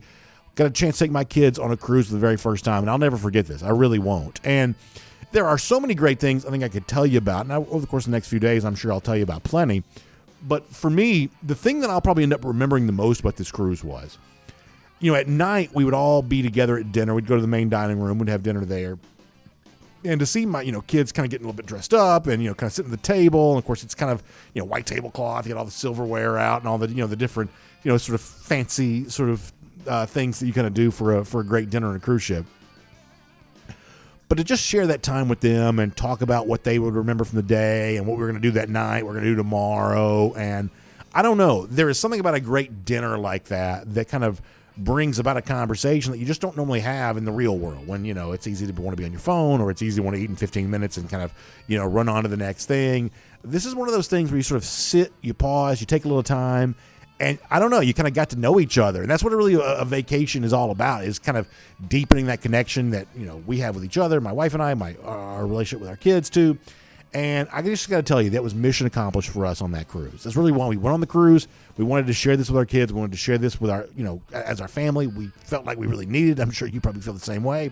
And it could not have worked out any better. So my sincere invitation to you is to experience what we experienced. And by the way, Jessica Slater, the travel agent that I tell you about, she was actually on the cruise herself. So she and I got a chance to hang out a little bit. Her husband, Ben, who I've known for a long time, we were able to kind of hang out a little bit, and that was really fun too. And you can give Jessica a call, 770-718-9147. That's 770-718-9147. And she can help you with all you need to know about the Royal Caribbean cruise itineraries and the choices that are right for you. You may even be able to find out more about the DawgNation cruise there as well by going to royaldogs.com. That's royaldogs.com. In fact, on the cruise, she got an email from somebody who had gone to royaldogs.com saying, hey, I still want to be a part of that DawgNation cruise, so there's still a little bit of time for you to join that and be a part of that if you want to. And Jessica will help you out with all of that. All right, let's get ready to go cruising around the SEC now, courtesy of Royal Caribbean. And we talked a little NFL draft off the top of the show here, and you can't help but notice that the SEC, not only does Georgia have a chance to kind of dominate the draft once again, but the SEC itself has a chance to really be a dominant conference once again when it comes to the NFL draft. In particular, they're in the first round. I think there are a couple of interesting NFL draft storylines related to former SEC stars that are pretty interesting. I mean, one way or another, Will Levis is going to be taken very high in this draft, and I'm like so many of you in the fact that I can't help but roll my eyes about that. How is a guy who was not, in my mind, ever great in college, ever hopeful to be great in the NFL? I just have a hard time believing that's going to be the case. But one way or another, it seems like these NFL draft scouts are enamored with the skill set. They're enamored with the size, the arm strength. And, you know, listen, I maybe would have said the same thing about Josh Allen at one point in time. He wasn't very good at Wyoming. He's turned out to be really good. Obviously, with the Buffalo Bills, you know, Daniel Jones with the Giants is probably a little bit better than I assumed he would be. He wasn't very good in college either. So maybe that's the pathway for Will Levis here, too, to be better than what his college profile has been. But listen, if I'm a betting man, I'm not betting on Levis. If I'm thinking about my NFL fandom here, Atlanta Falcons, if they were to draft Levis, would I be disappointed? Yeah, you better believe I'd be very disappointed. In comparison to guys like Bryce Young or C.J. Stroud, some of the other quarterbacks in this draft, I just couldn't see taking Levis over one of those two guys in particular. I just couldn't see it. But one way or another, he's going to be drafted very high here. I think something else that's kind of interesting, speaking of the Alabama stuff, and this is not meant to be like snarky or, whatever, trollish, but it's just true. In some form or fashion, you are very likely to see both Bryce Young and Will Anderson go in the top 5 of this draft. And you will be reminded at that point in time, there could be as many as 14, 15 SEC guys taking the first round. Young and Anderson could both go in the top 5. They're going to be left to conclude, gosh, this team lost 2 regular season games last year with both these guys, albeit with Bryce Young banged up a little bit. But they lost 2 regular season games last year, failed to win a national championship when there was really kind of a 2-year span in which a lot of folks would have told you, Young was the best offensive, Will Anderson was the best defensive player in the country, and yet they really have nothing to show for it from a team standpoint. That's got to sting for Alabama a little bit. But those are guys that are going to be, pretty heavily discussed here, and I think rightly so. Listen, I still think Will Anderson's a great player. I do. I think that Jalen Carter's probably rightly proven himself to be better, but I think that Will Anderson's a great, great player. But it sort of speaks to the kind of what might have been for Alabama a little bit, the woulda, coulda, shoulda of what you maybe had a chance to do while they were on your roster. But nonetheless, pretty interesting stuff as you head towards the NFL draft, which is getting closer. NFL Scouting Combine this week from Indianapolis, and obviously Georgia Pro Day looms a couple of weeks after that, and then, of course, the NFL Draft coming up in April, too. And by the way, we'll have a really fun final night of our cruise NFL Draft party. We'll watch the first round right from high atop Independence of the Seas, just like we did last year. Boy, that's going to be a great time, even bigger this year, obviously way bigger than before, so that's going to be great. Speaking of the NFL, so where Patrick Toney, co-defense coordinator at Florida, is on his way to the Arizona Cardinals, at least reportedly so. I guess this is final now. He's on his way to the Cardinals. What we don't know yet is what job Toney's going to have with the Cardinals. Right now he's just being listed as a defensive assistant, but he's on his way. Billy Napier has acknowledged that. And, I guess 2 quick thoughts on this. Another example of what we seem to see a lot right now of guys that can go to the NFL are doing so. You don't see as many guys from the NFL coming down to college, but you see a lot of guys in college looking to get to the NFL. I think that means something. People don't seem to be paying enough attention to that, I don't believe, but I do believe it means something.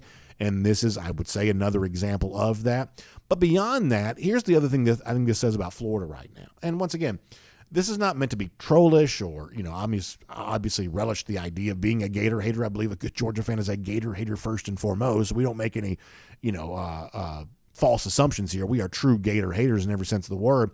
But in this particular case, I'm not trying to be a Gator hater. I'm trying to give you an honest read on the situation.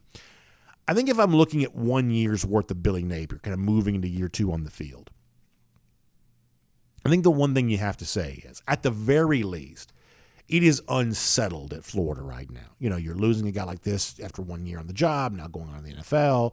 You have a quarterback competition this spring that sort of looks like Graham Mertz versus Jack Miller. There is just something about Florida right now that just sort of seems a little bit unsettled. And, maybe they find some footing on the field this year. Maybe that kind of comes to be. But for now, there is a situation around, there is a situation around Florida that just feels a little bit unsettled. And I think that's the read on the situation here with a guy, like Toney moving on to the NFL. And then finally, I'll give you this. And I don't have a ton to say about this. This was obviously a very big story while I was gone. But the Brandon Miller situation in Alabama is just a little bit weird. It's more than just a little bit weird. His gun being used in, alleged murder. A very tough, very weird situation. Obviously, nobody likes what happened in Alabama with the player introduction of the day when it's patted down. They've been doing that all year long. A lot of you are very well aware of this story right now. Miller, one of the stars of an Alabama team that could win the national championship. But his connection to this, alleged connection to this murder, I guess, one of those things that, details for me probably a little bit sketchy, is, kind of putting a dark cloud over the Alabama championship pursuit here right now. I do think some of what Jay Billis said about this is probably worth considering. And Billis is not a guy that I'm always a huge fan of, to be completely honest with you.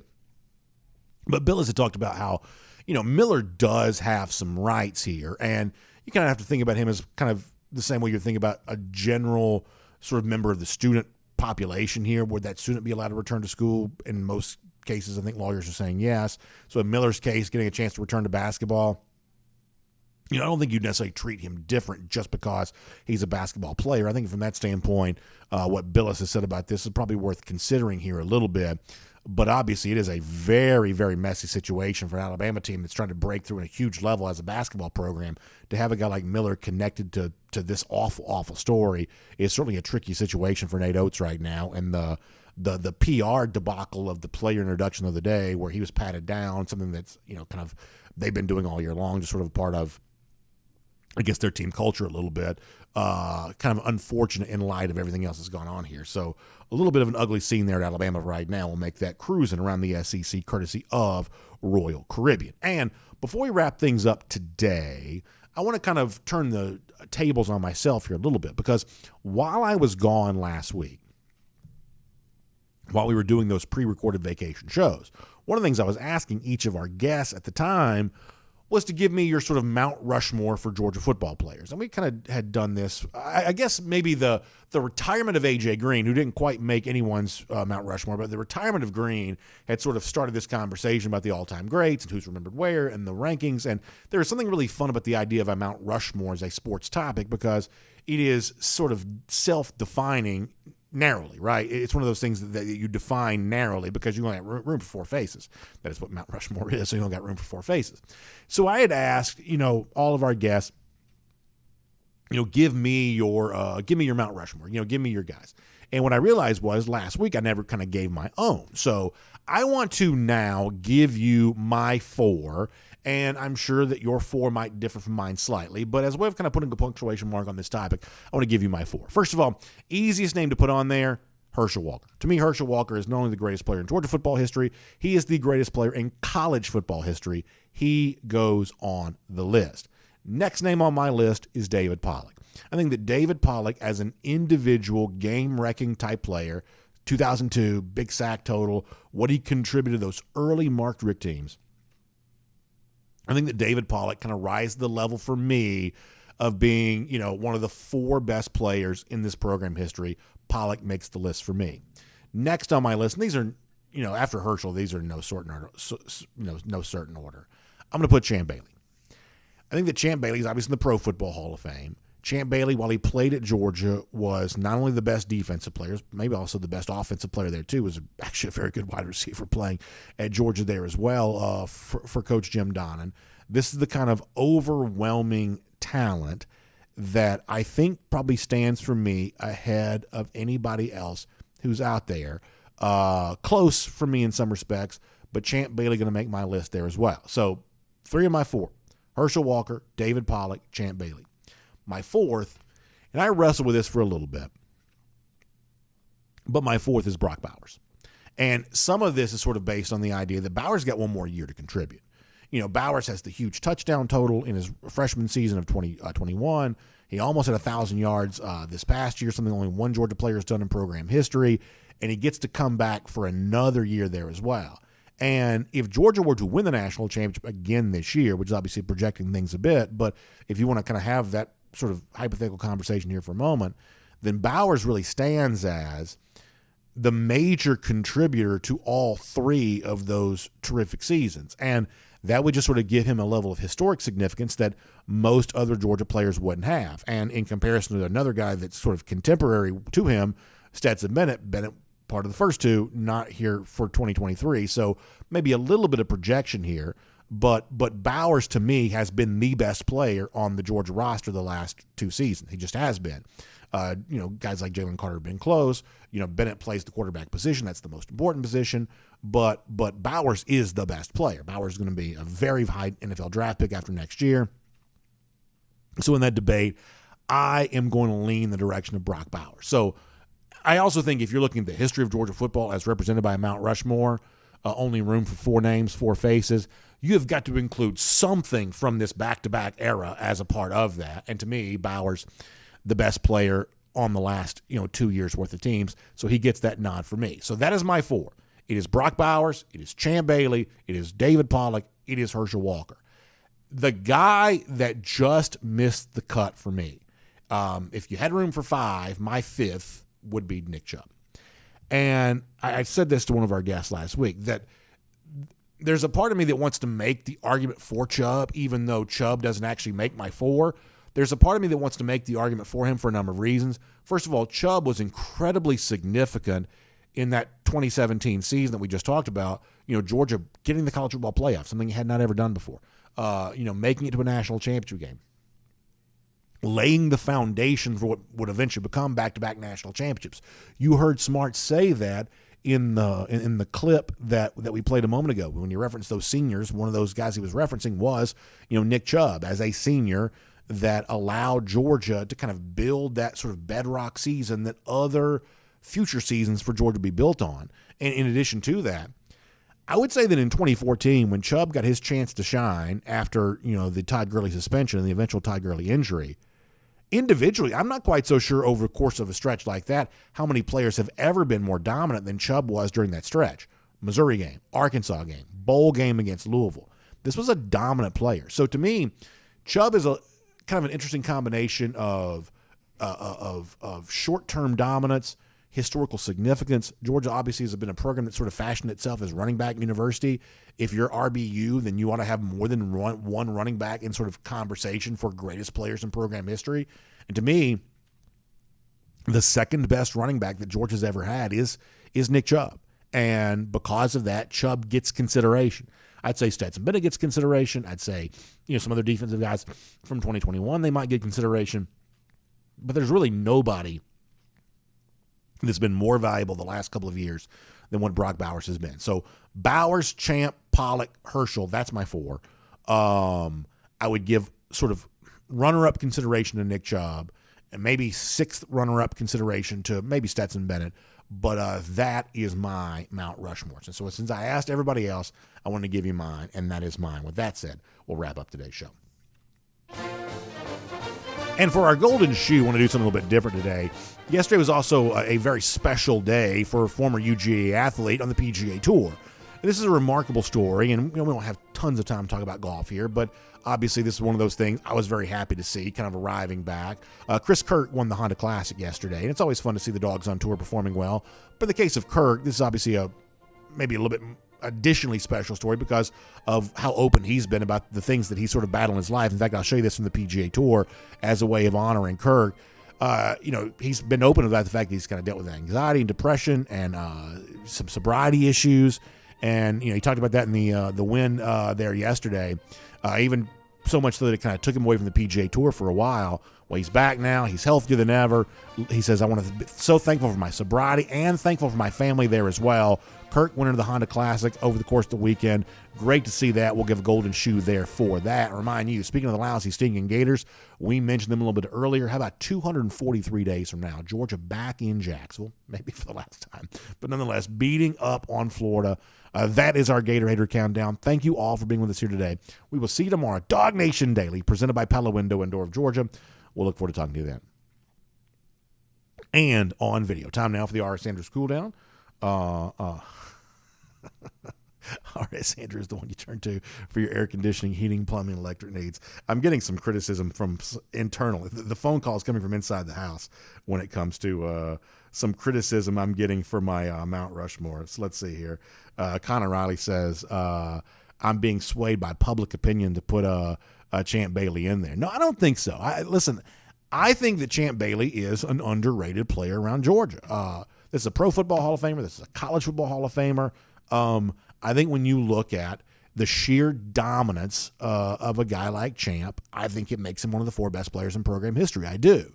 And I also think what I kind of mentioned with Jeff Sintel the other day, which is Georgia's got like great representation from the 1940s. Frank Sink, which was a Heisman Trophy winner.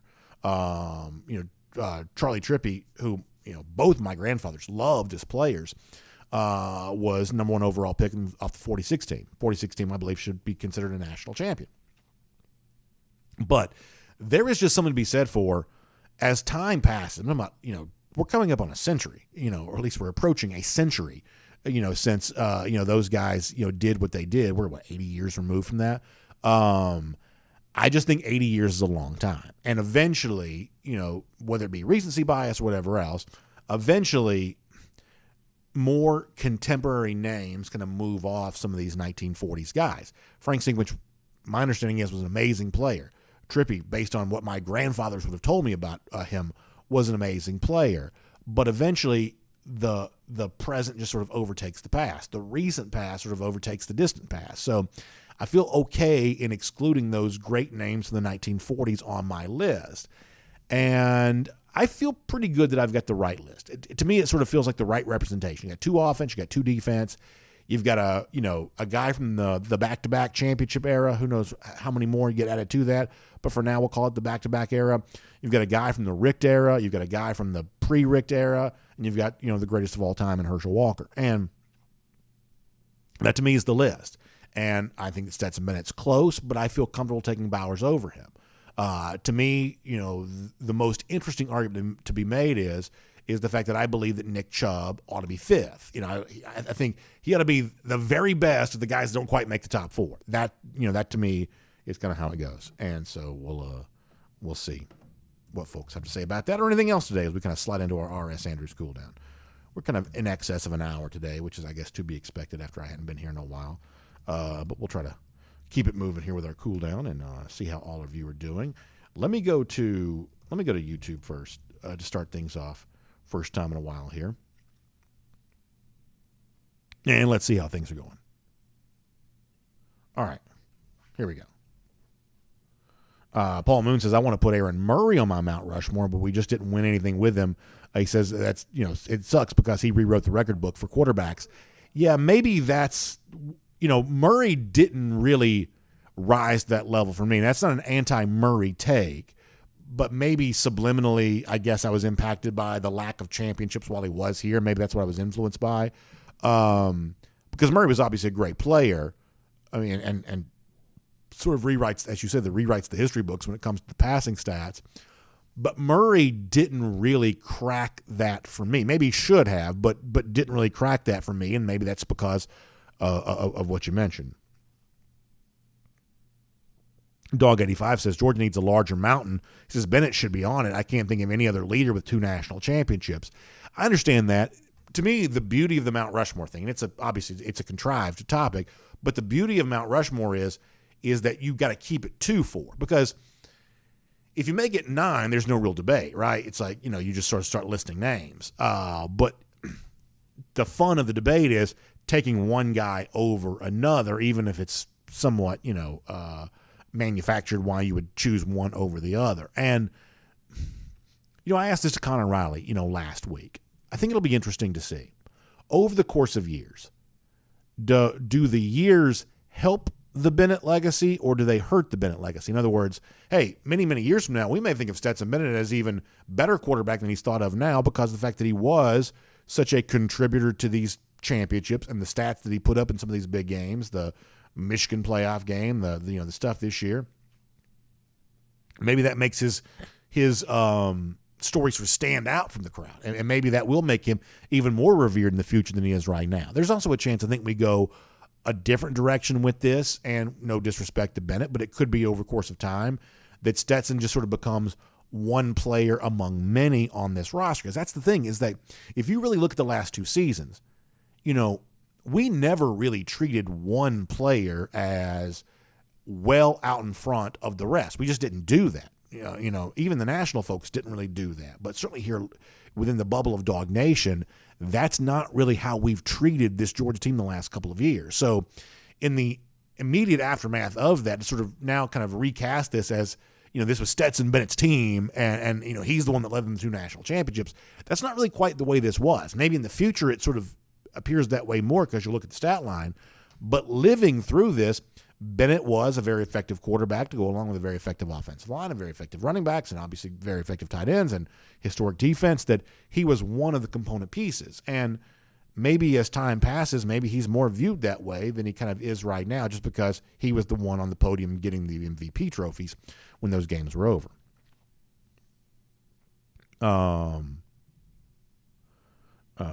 Mario Smith wants to put the entire 22-1 defense on there. I mean, listen, I sort of get where you're coming from on that, I think if you kind of recast this as not players, if you recast this as entities, right, as ideas, the Mount Rushmore of sort of Georgia things is Herschel Walker, 2021 defense. I mean, like the 2021 defense has a place in Georgia football history that is similar to what Herschel Walker's place would be. And, it's not about one guy necessarily, but that group is just as revered, just as whatever as Herschel Walker. I mean, so if you made it like the sort of Mount Rushmore of Georgia things, the 2021 defense in its entirety would probably be on there. I sort of got that. Spencer Clark says, do I have beef with Stetson Bennett? Not at all. Y'all know I'm a big Bennett fan. I am. I don't think that Stetson's as good a player as Brock Bowers is. I don't. And I don't think that's a criticism to say that way. To say that Bennett might be the sixth best player in Georgia history is that's not a criticism. That's not a criticism at all. Crow King 123 says Jordan Davis has an argument. I do agree with that.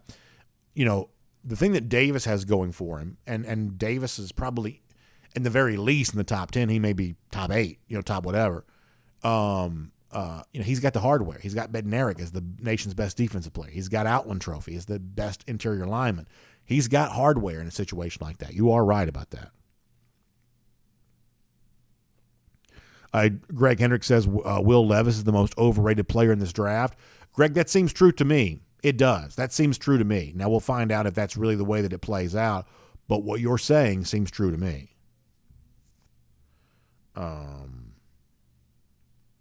Let's see what else is going on here.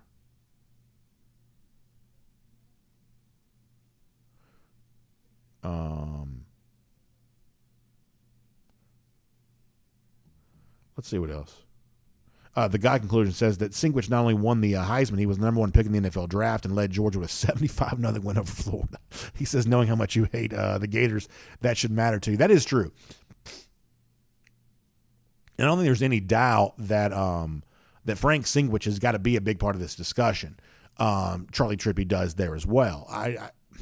But I think that Georgia history has evolved enough that winning the Heisman alone is not a I guess a trump card in an argument like this, right? That's not an automatic winner in the argument anymore. You got to consider other things there as well. In other words, okay, so Jordan Davis didn't win the Heisman, but he didn't win the Bednarik. He was the best defensive player in the country as defined by that award on the best defense maybe of all time that led Georgia to a national championship.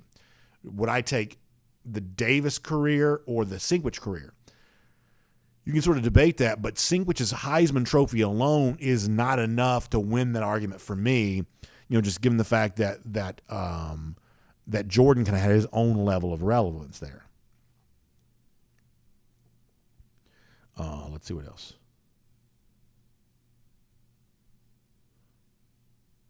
Crow King 123 says Jordan Davis made that 2021 defense run and let Nakobe Dean take over games. Did a lot of that for sure.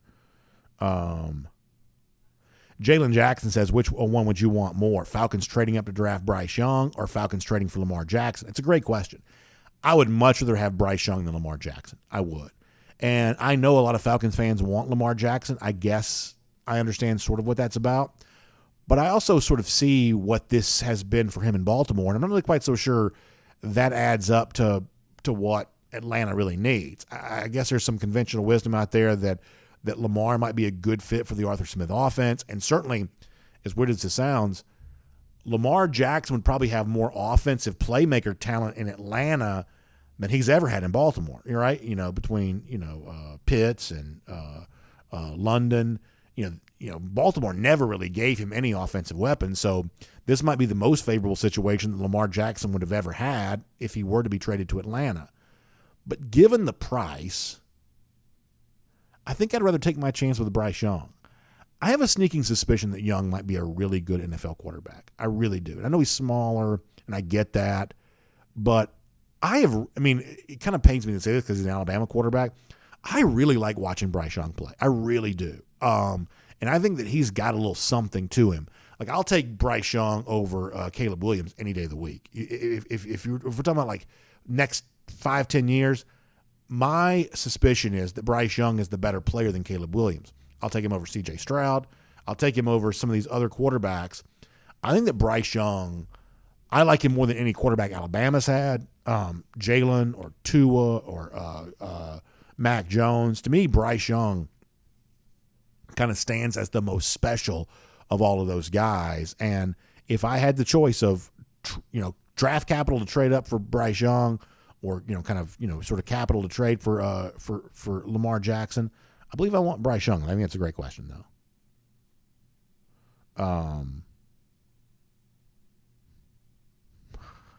Alan Hampton says you got to allow more than 4.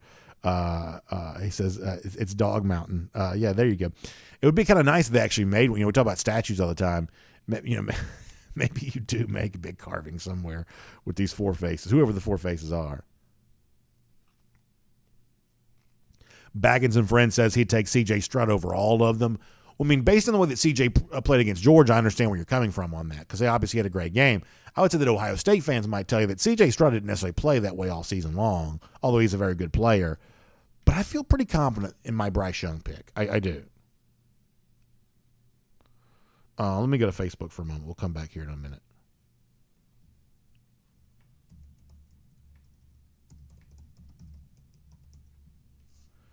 On Facebook.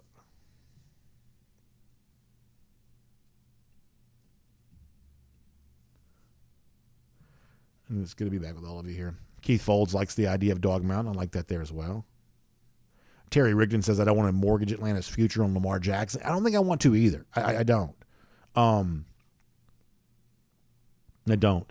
AJ Ferraro, he says he agrees with me. I think if Gurley played a full 3 seasons, he would have given Chubb a run for his money for that 4th spot. Doesn't have the hardware, but he was dominant. Yeah, I mean, Gurley was so close to being so great. Now, obviously, he was a great figure, and he goes on to the NFL. At one point in time, Gurley was probably the best offensive player in the NFL. So, there was, no one questions the greatness of Todd Gurley over the course of his career.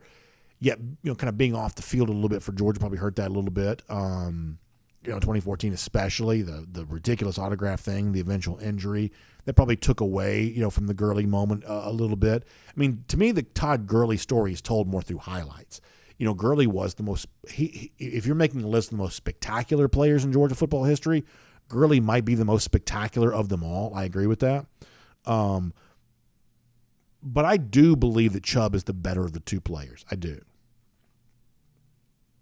Denise White-Loper says, I think the Falcons should trade for Justin Fields. Denise, I think you might be right about that. At this point in time, it may be too late to make that trade, but I think a couple of years ago, Atlanta should have just drafted Justin Fields. To me, this was a classic example of them just sort of overthinking things. One of Atlanta's biggest problems is it really has no relevance to speak of. Atlanta's probably the most boring team in the NFL. And anything you could do to make yourself more interesting, I think you have an obligation to do that. Obviously, winning, would be nice, but there's also a certain thing to be said for how you win, that winning in such a way that kind of draws people to you. And I know that, Fields is a little bit of a hot topic for some UGA fans, and I get that, but Justin's also from Atlanta. And I do think that he would have been well received by Falcons fans. Some Falcons fans are UGA fans, but there's not a full, complete overlap for that. And frankly, I think a lot of UGA fans would have been, happy about Fields being in Atlanta. It's just one of those things where, whatever controversy exists around, Justin at one point in time, I think it kind of gone away. I think that Fields to Atlanta would have been really very popular. And I think that Justin's I know he's a little bit different kind of quarterback maybe for the Bears, but I think he's had, a pretty good run for Chicago here thus far, no pun intended. I think that Justin in Atlanta would have been very well received and would have made this team far more interesting.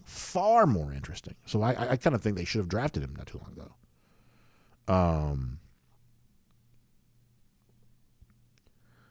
Bill Sanders says, if by most boring you mean dumbest, I'd agree. Yeah, there you go.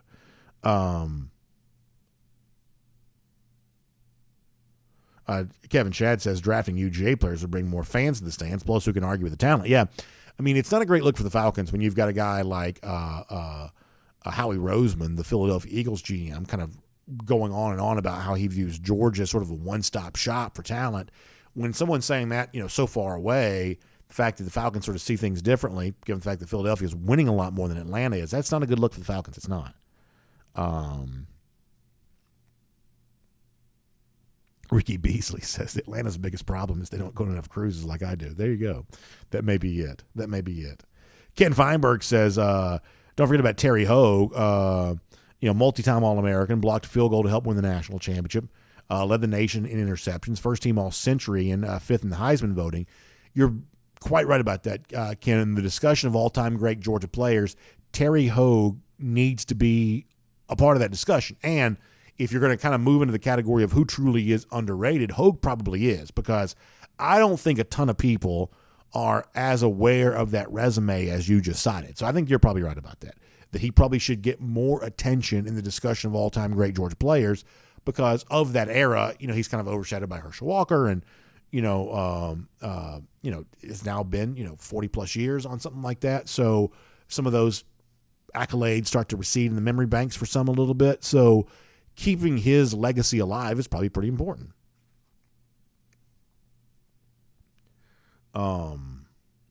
Keith Volt says, can you imagine how much better the Falcons would be if they drafted more UGA players? Yeah, I mean, I've done this before.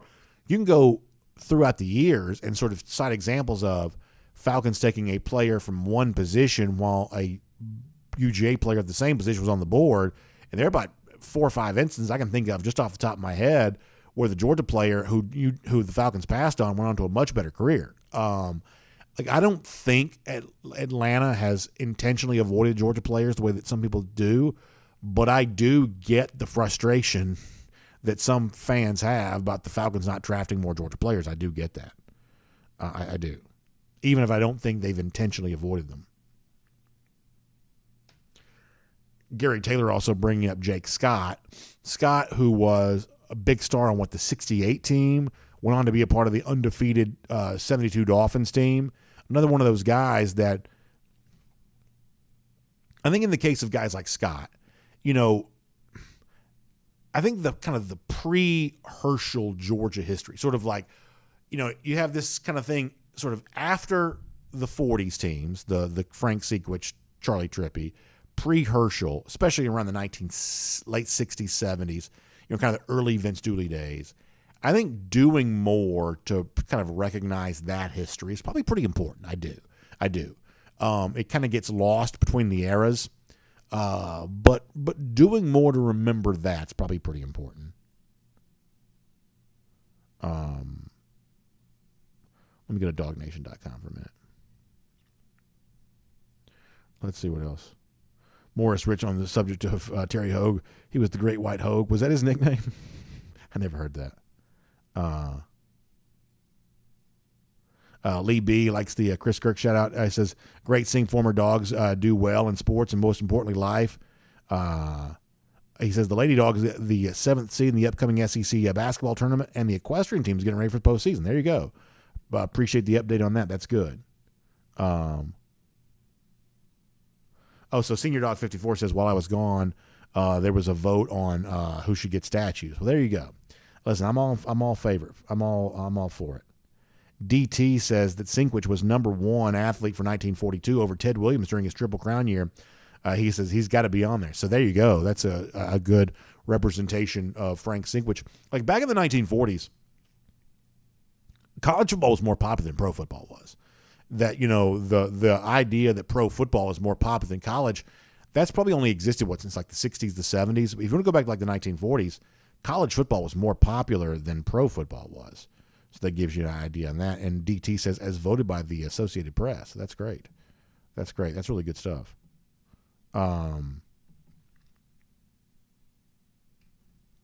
B-Max says the Falcons should have promoted Kyle Shanahan to coach when they had a chance. Everything that has happened since he left has been a disaster. I sort of agree with that. Even though Shanahan obviously made the worst decision in Falcons franchise history by not running the ball with the Super Bowl lead, when he left to go be San Francisco head coach, I think there was some thought at the time of, gosh, the real architect for all of this is leaving, because it was the Falcons' offense that was so great that year. And I don't think many people thought, oh, well, Dan Quinn's the real secret why Atlanta's winning so much. I don't think that's the way people thought. Shanahan was rightly viewed as the real engine behind all of that. If you could have just sort of fired Quinn right there in the moment and hired Shanahan, I think Falcons' history would have been a good bit different. I think you're probably right about that.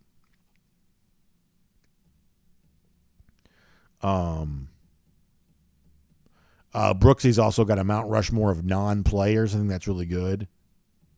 DT says, I am fancy. Listen, I'm the farthest thing from fancy. I can promise that. I'm the farthest thing from fancy. Let me go back to YouTube. Then we'll kind of take one more spin around the comments section here today because it's already 11:30.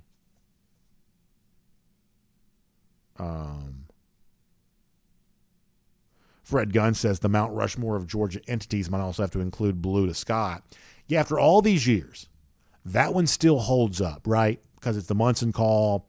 It's the great play against the hated rival. You think about everything that sort of happened since then. Like 1980 is a long time ago. Like I have no living memory of that moment because I was just too young. So that gives you an idea of how long ago that was.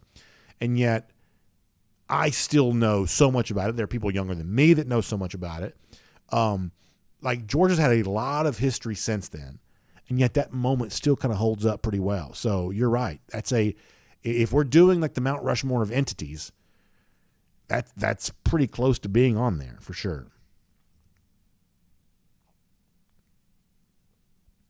Let's see what else. Jonathan Aaron wondering about Stetson Bennett of the Ravens. Yeah, I wonder. If Todd Monken will have any kind of influence on that in terms of the overall draft. Baggins and Friends was at that game. Boy, what a great thing that was. That's really cool. First of all, I would just love to have gone to the cocktail party back when it was really the cocktail party, back when you could call it the cocktail party, back when when the stadium was called the Gator Bowl. I'm guessing that was a good time. I am guessing that was a real good time. A real good time. That's really fun. Sounds like Christy's got some problems going on here. Hopefully y'all can help her out. Mario Smith says the Falcons can draft receivers. Yeah, that's the one thing they kind of do pretty well. That they do draft those receivers.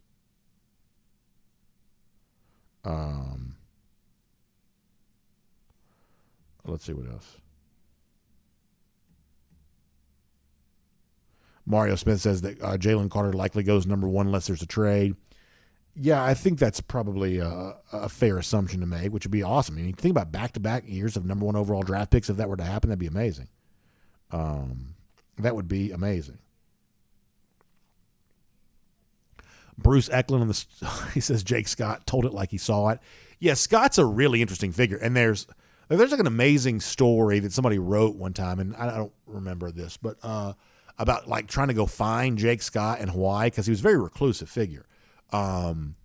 But Jake had a falling out and I guess didn't really speak to Vince Dooley, then had a falling out, didn't really speak to Don Shula, his coach with the Dolphins. Jake Scott, obviously also kind of famous for allegedly driving the motorcycle to the top of Stegman Coliseum. One of the most interesting figures ever. And there's some interesting stuff about him that you can read. But yeah, he was definitely a opinionated dude.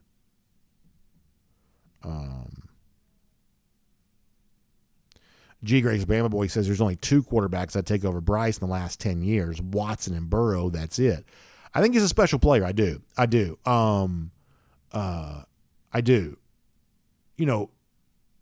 just, and this is like, I don't take my draft analysis too seriously. So there's a chance I'm wrong about this. But like my hunch is when I look at him, I see franchise quarterback in a way that I have not said a ton in recent years. But as I said before, I'm not looking at I'm not watching film. I'm not like, look at his release point, look at his footwork. I don't care about any of that kind of stuff. This is just sort of a thin slicing, sort of big picture type thing. When I looked at Bryce Young, I sort of feel franchise quarterback. But as I said before, I don't take my analysis on that too seriously. I don't think you should take it too seriously either. Frank Patterson said he'd take Trevor Lawrence over Bryce. Yeah, so Trevor's an example of a guy that I didn't quite get franchise quarterback vibes from. Good, but I don't know that I got that sort of franchise quarterback vibe. Now, I think that Lawrence has a chance to be, pretty good working with Peterson in Jacksonville now, obviously kind of dodging the bullet of what would have been a disaster with Urban Meyer. I think there's a chance that Lawrence can be good, but Lawrence never struck me as special. And I'm not saying that Bryce Young's going to be the greatest of all time, but there was something about Young I kind of liked.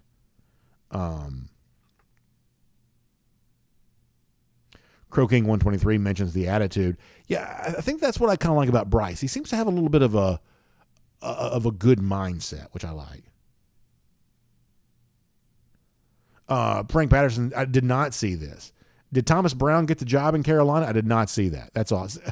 I'm telling you, y'all, there's a very good chance that I don't know a ton of stuff that happened. I mean, like, I'm just telling you right now, I had my phone turned off for a week. So there's probably a lot I don't know. So Thomas Brown got hired by the Panthers. If so, that's awesome.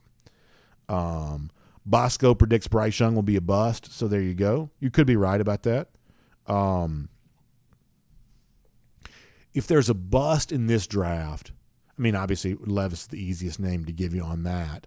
Like, I'll tell you the guy that I've never really liked as a pro prospect, and I think I'm being proven wrong on this. Maybe easy to say now, but I think I've said this plenty. I never really liked Tua as a draft prospect. I always thought Tua was a little bit of a creation of the wide receivers he played with in college. To me, the most underrated part of Alabama, back when it was really Alabama, was the collection of those dadgum wide receivers. Devontae and Ruggs and Judy. Then the next year you had Waddle come in. Like, it was those wide receivers to me that's what made Alabama Alabama. And I think that Tua kind of benefited from that. Plus, Tua was the one that's fragile in college for sure. And also, Tua had a little bit of a nasty habit of not playing as well against the best teams that he faced while at Alabama. So I was never a huge Tua fan in terms of his prospects for NFL greatness. To me, there's a little bit of a different type of thing with Bryce. Crow King 123 says Anthony Richardson's the easiest bust. It'd also be the most fun to root for that to be true, too. All right, final comments. We got to go. Back on DawgNation for a minute. DawgNation.com. WestGA Dog fan says, you mean you don't want AR-15? Yeah, there you go. That'd be a fun one to see. Denise White-Loper agrees on the Tua Tagovailoa thing. Barry Watkins says that Stetson Bennett's taller than Bryce. Yeah, I mean, it definitely kind of shows you there's just sort of weird evaluation that sort of existed around Stetson Bennett the last couple of years. The idea that somehow Bennett was just too small to even be considered, obviously when size-wise, he's, pretty close to Bryce Young, if not a little bit bigger. I think it sort of speaks to the very weird evaluation that's kind of gone on around Bennett.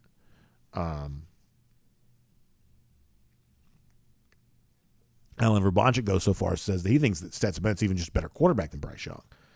Maybe so. I mean, obviously he's more accomplished. There's no doubt about that. No doubt he's more accomplished.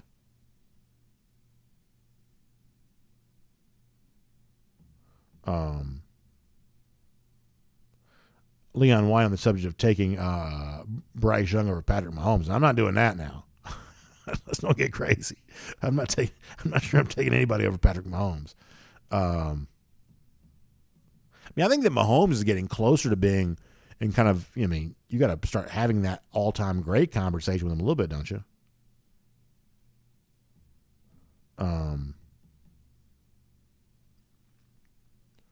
Gary Taylor asked about the recruitment of Dylan Raiola. I think that Georgia's still very much in this. Am I going to, last year I picked Georgia to get Arch Manning, and clearly they didn't. So, maybe I don't have any, legitimacy to kind of make these predictions anyway. But would I necessarily pick Georgia to get Dylan Raiola? I don't know that I would. Do I think that Georgia's still a factor here? Of course I do. I just don't know. At one point in time, I was led to believe, based on some conversation that I had, this is, going back to when Raiola was still committed to Ohio State, that, it was just sort of over and done, that Georgia did not have that relationship with Raiola anymore. Well, clearly that's been rekindled, and clearly, they are a factor in his recruitment. I would say that Georgia has a, good chance of winning this, but, or at least certainly a chance of winning this. Would I go so far as to predict that Raiola eventually lands at Georgia? I don't believe that I would. Do I think that Raiola will visit Georgia? I'm guessing he probably will, probably visit many times. I think that some of the chatter that was out there last week, admittedly I wasn't here for it, but some of the chatter that was out there last week, I think was probably overstated. So I mean, to me, Nebraska, because of the family tie, and I do believe that Nebraska is underrated from an NIL standpoint. I do believe that. Nebraska, I think, is underrated as an NIL entity because they have just such a big fan base. And big fan bases have the chance to raise, decent money if that's what you want to do.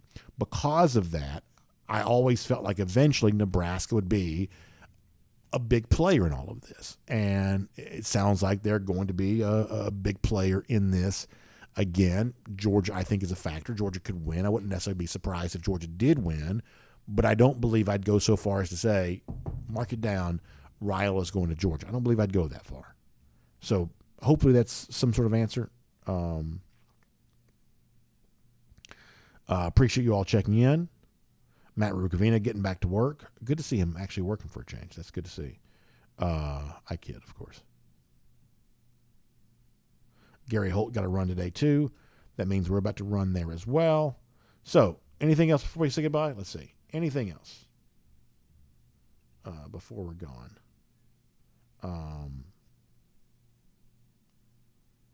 Croaking 123 says, I think that Raiola likes winning and Nebraska currently sucks at that. Yeah, maybe so. I mean, maybe that's the case. And listen, if you like winning, there's only one place to come for that right now, and that's right here. You understand that.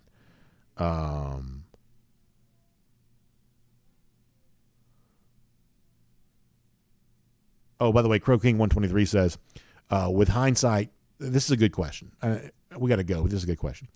He says, do you think that Tua was overall better quarterback than Hurts? I legit don't have an opinion on either, really, or trying to debate. I'm genuinely curious. I would say that I've had to reconsider my opinion of Jalen Hurts a little bit because,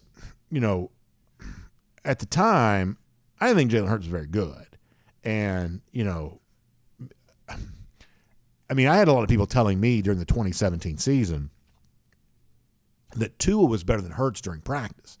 And that one of the reasons why that Nick Saban was able to make the decision to go with Tua in the second half of that national championship game is he already knew that Tua was the better of the two players. He was just trying to sort of get through the season without having to make the controversial decision. And eventually he had to make, kind of pull the string on going with Tua. But you don't make that decision in the second half of a national championship game unless you have some reason to believe that you got the better of the two guys right there. And, Jalen Hurts, by being a competent NFL starter, in fact, beyond just competent, he got his team to a Super Bowl this year. He's already proven to be better than I thought he was capable of being. So, every now and then you sort of have to own the L. And in terms of the evaluation of Jalen Hurts, he's shown a lot more moxie as a player than I thought he was capable of. I don't mind telling you that. All right, got to go. Good stuff. We'll have more fun comments tomorrow. Always happy to have you here and appreciate you being a part of what we got going on. Also, speaking of the NFL draft, scouting combine this week, what the Falcons are thinking, you can get plenty more on that online, ajc.com. They'll give you all of the Falcon skinny, all of the NFL draft stuff there as well. Also, Hawks. So here's an example of something I missed. So the Hawks fired McMillan while I was gone. Now they've hired Quinn Snyder as coach. I don't actually care all that much, but it was an example of something that happened while I was gone. Braves lost a spring training game. I'm telling you, the whole world kind of goes crazy while I'm gone. Braves lose a spring training game because of the new pitch timing rules and things like that. So anyway, the point is the stuff that goes beyond the sports world with the Georgia, beyond just the Georgia Bulldogs in the sports world. You got plenty of great coverage online with that there at ajc.com. Plenty of stuff there on that. Also, other Braves spring training notes, you can get that there as well. So, by the way, 41 different players at the scouting combines that have ties to the state of Georgia. That's interesting stuff, too. So, all of that online, ajc.com. Okay, y'all have a great day. Big thanks to R.S. Andrews for making the R.S. Andrews cool down possible. R.S. Andrews is the one you turn to for your air conditioning, heating, plumbing, and electric needs. They will show up on time. They'll do the work that's promised, the price is promised. You can trust them on all of that today. Find them online, rsandrews.com. Y'all have a great day. We'll see you back here tomorrow. DawgNation Daily, presented by Pella, Window and Door of Georgia. We will look forward to talking to you then.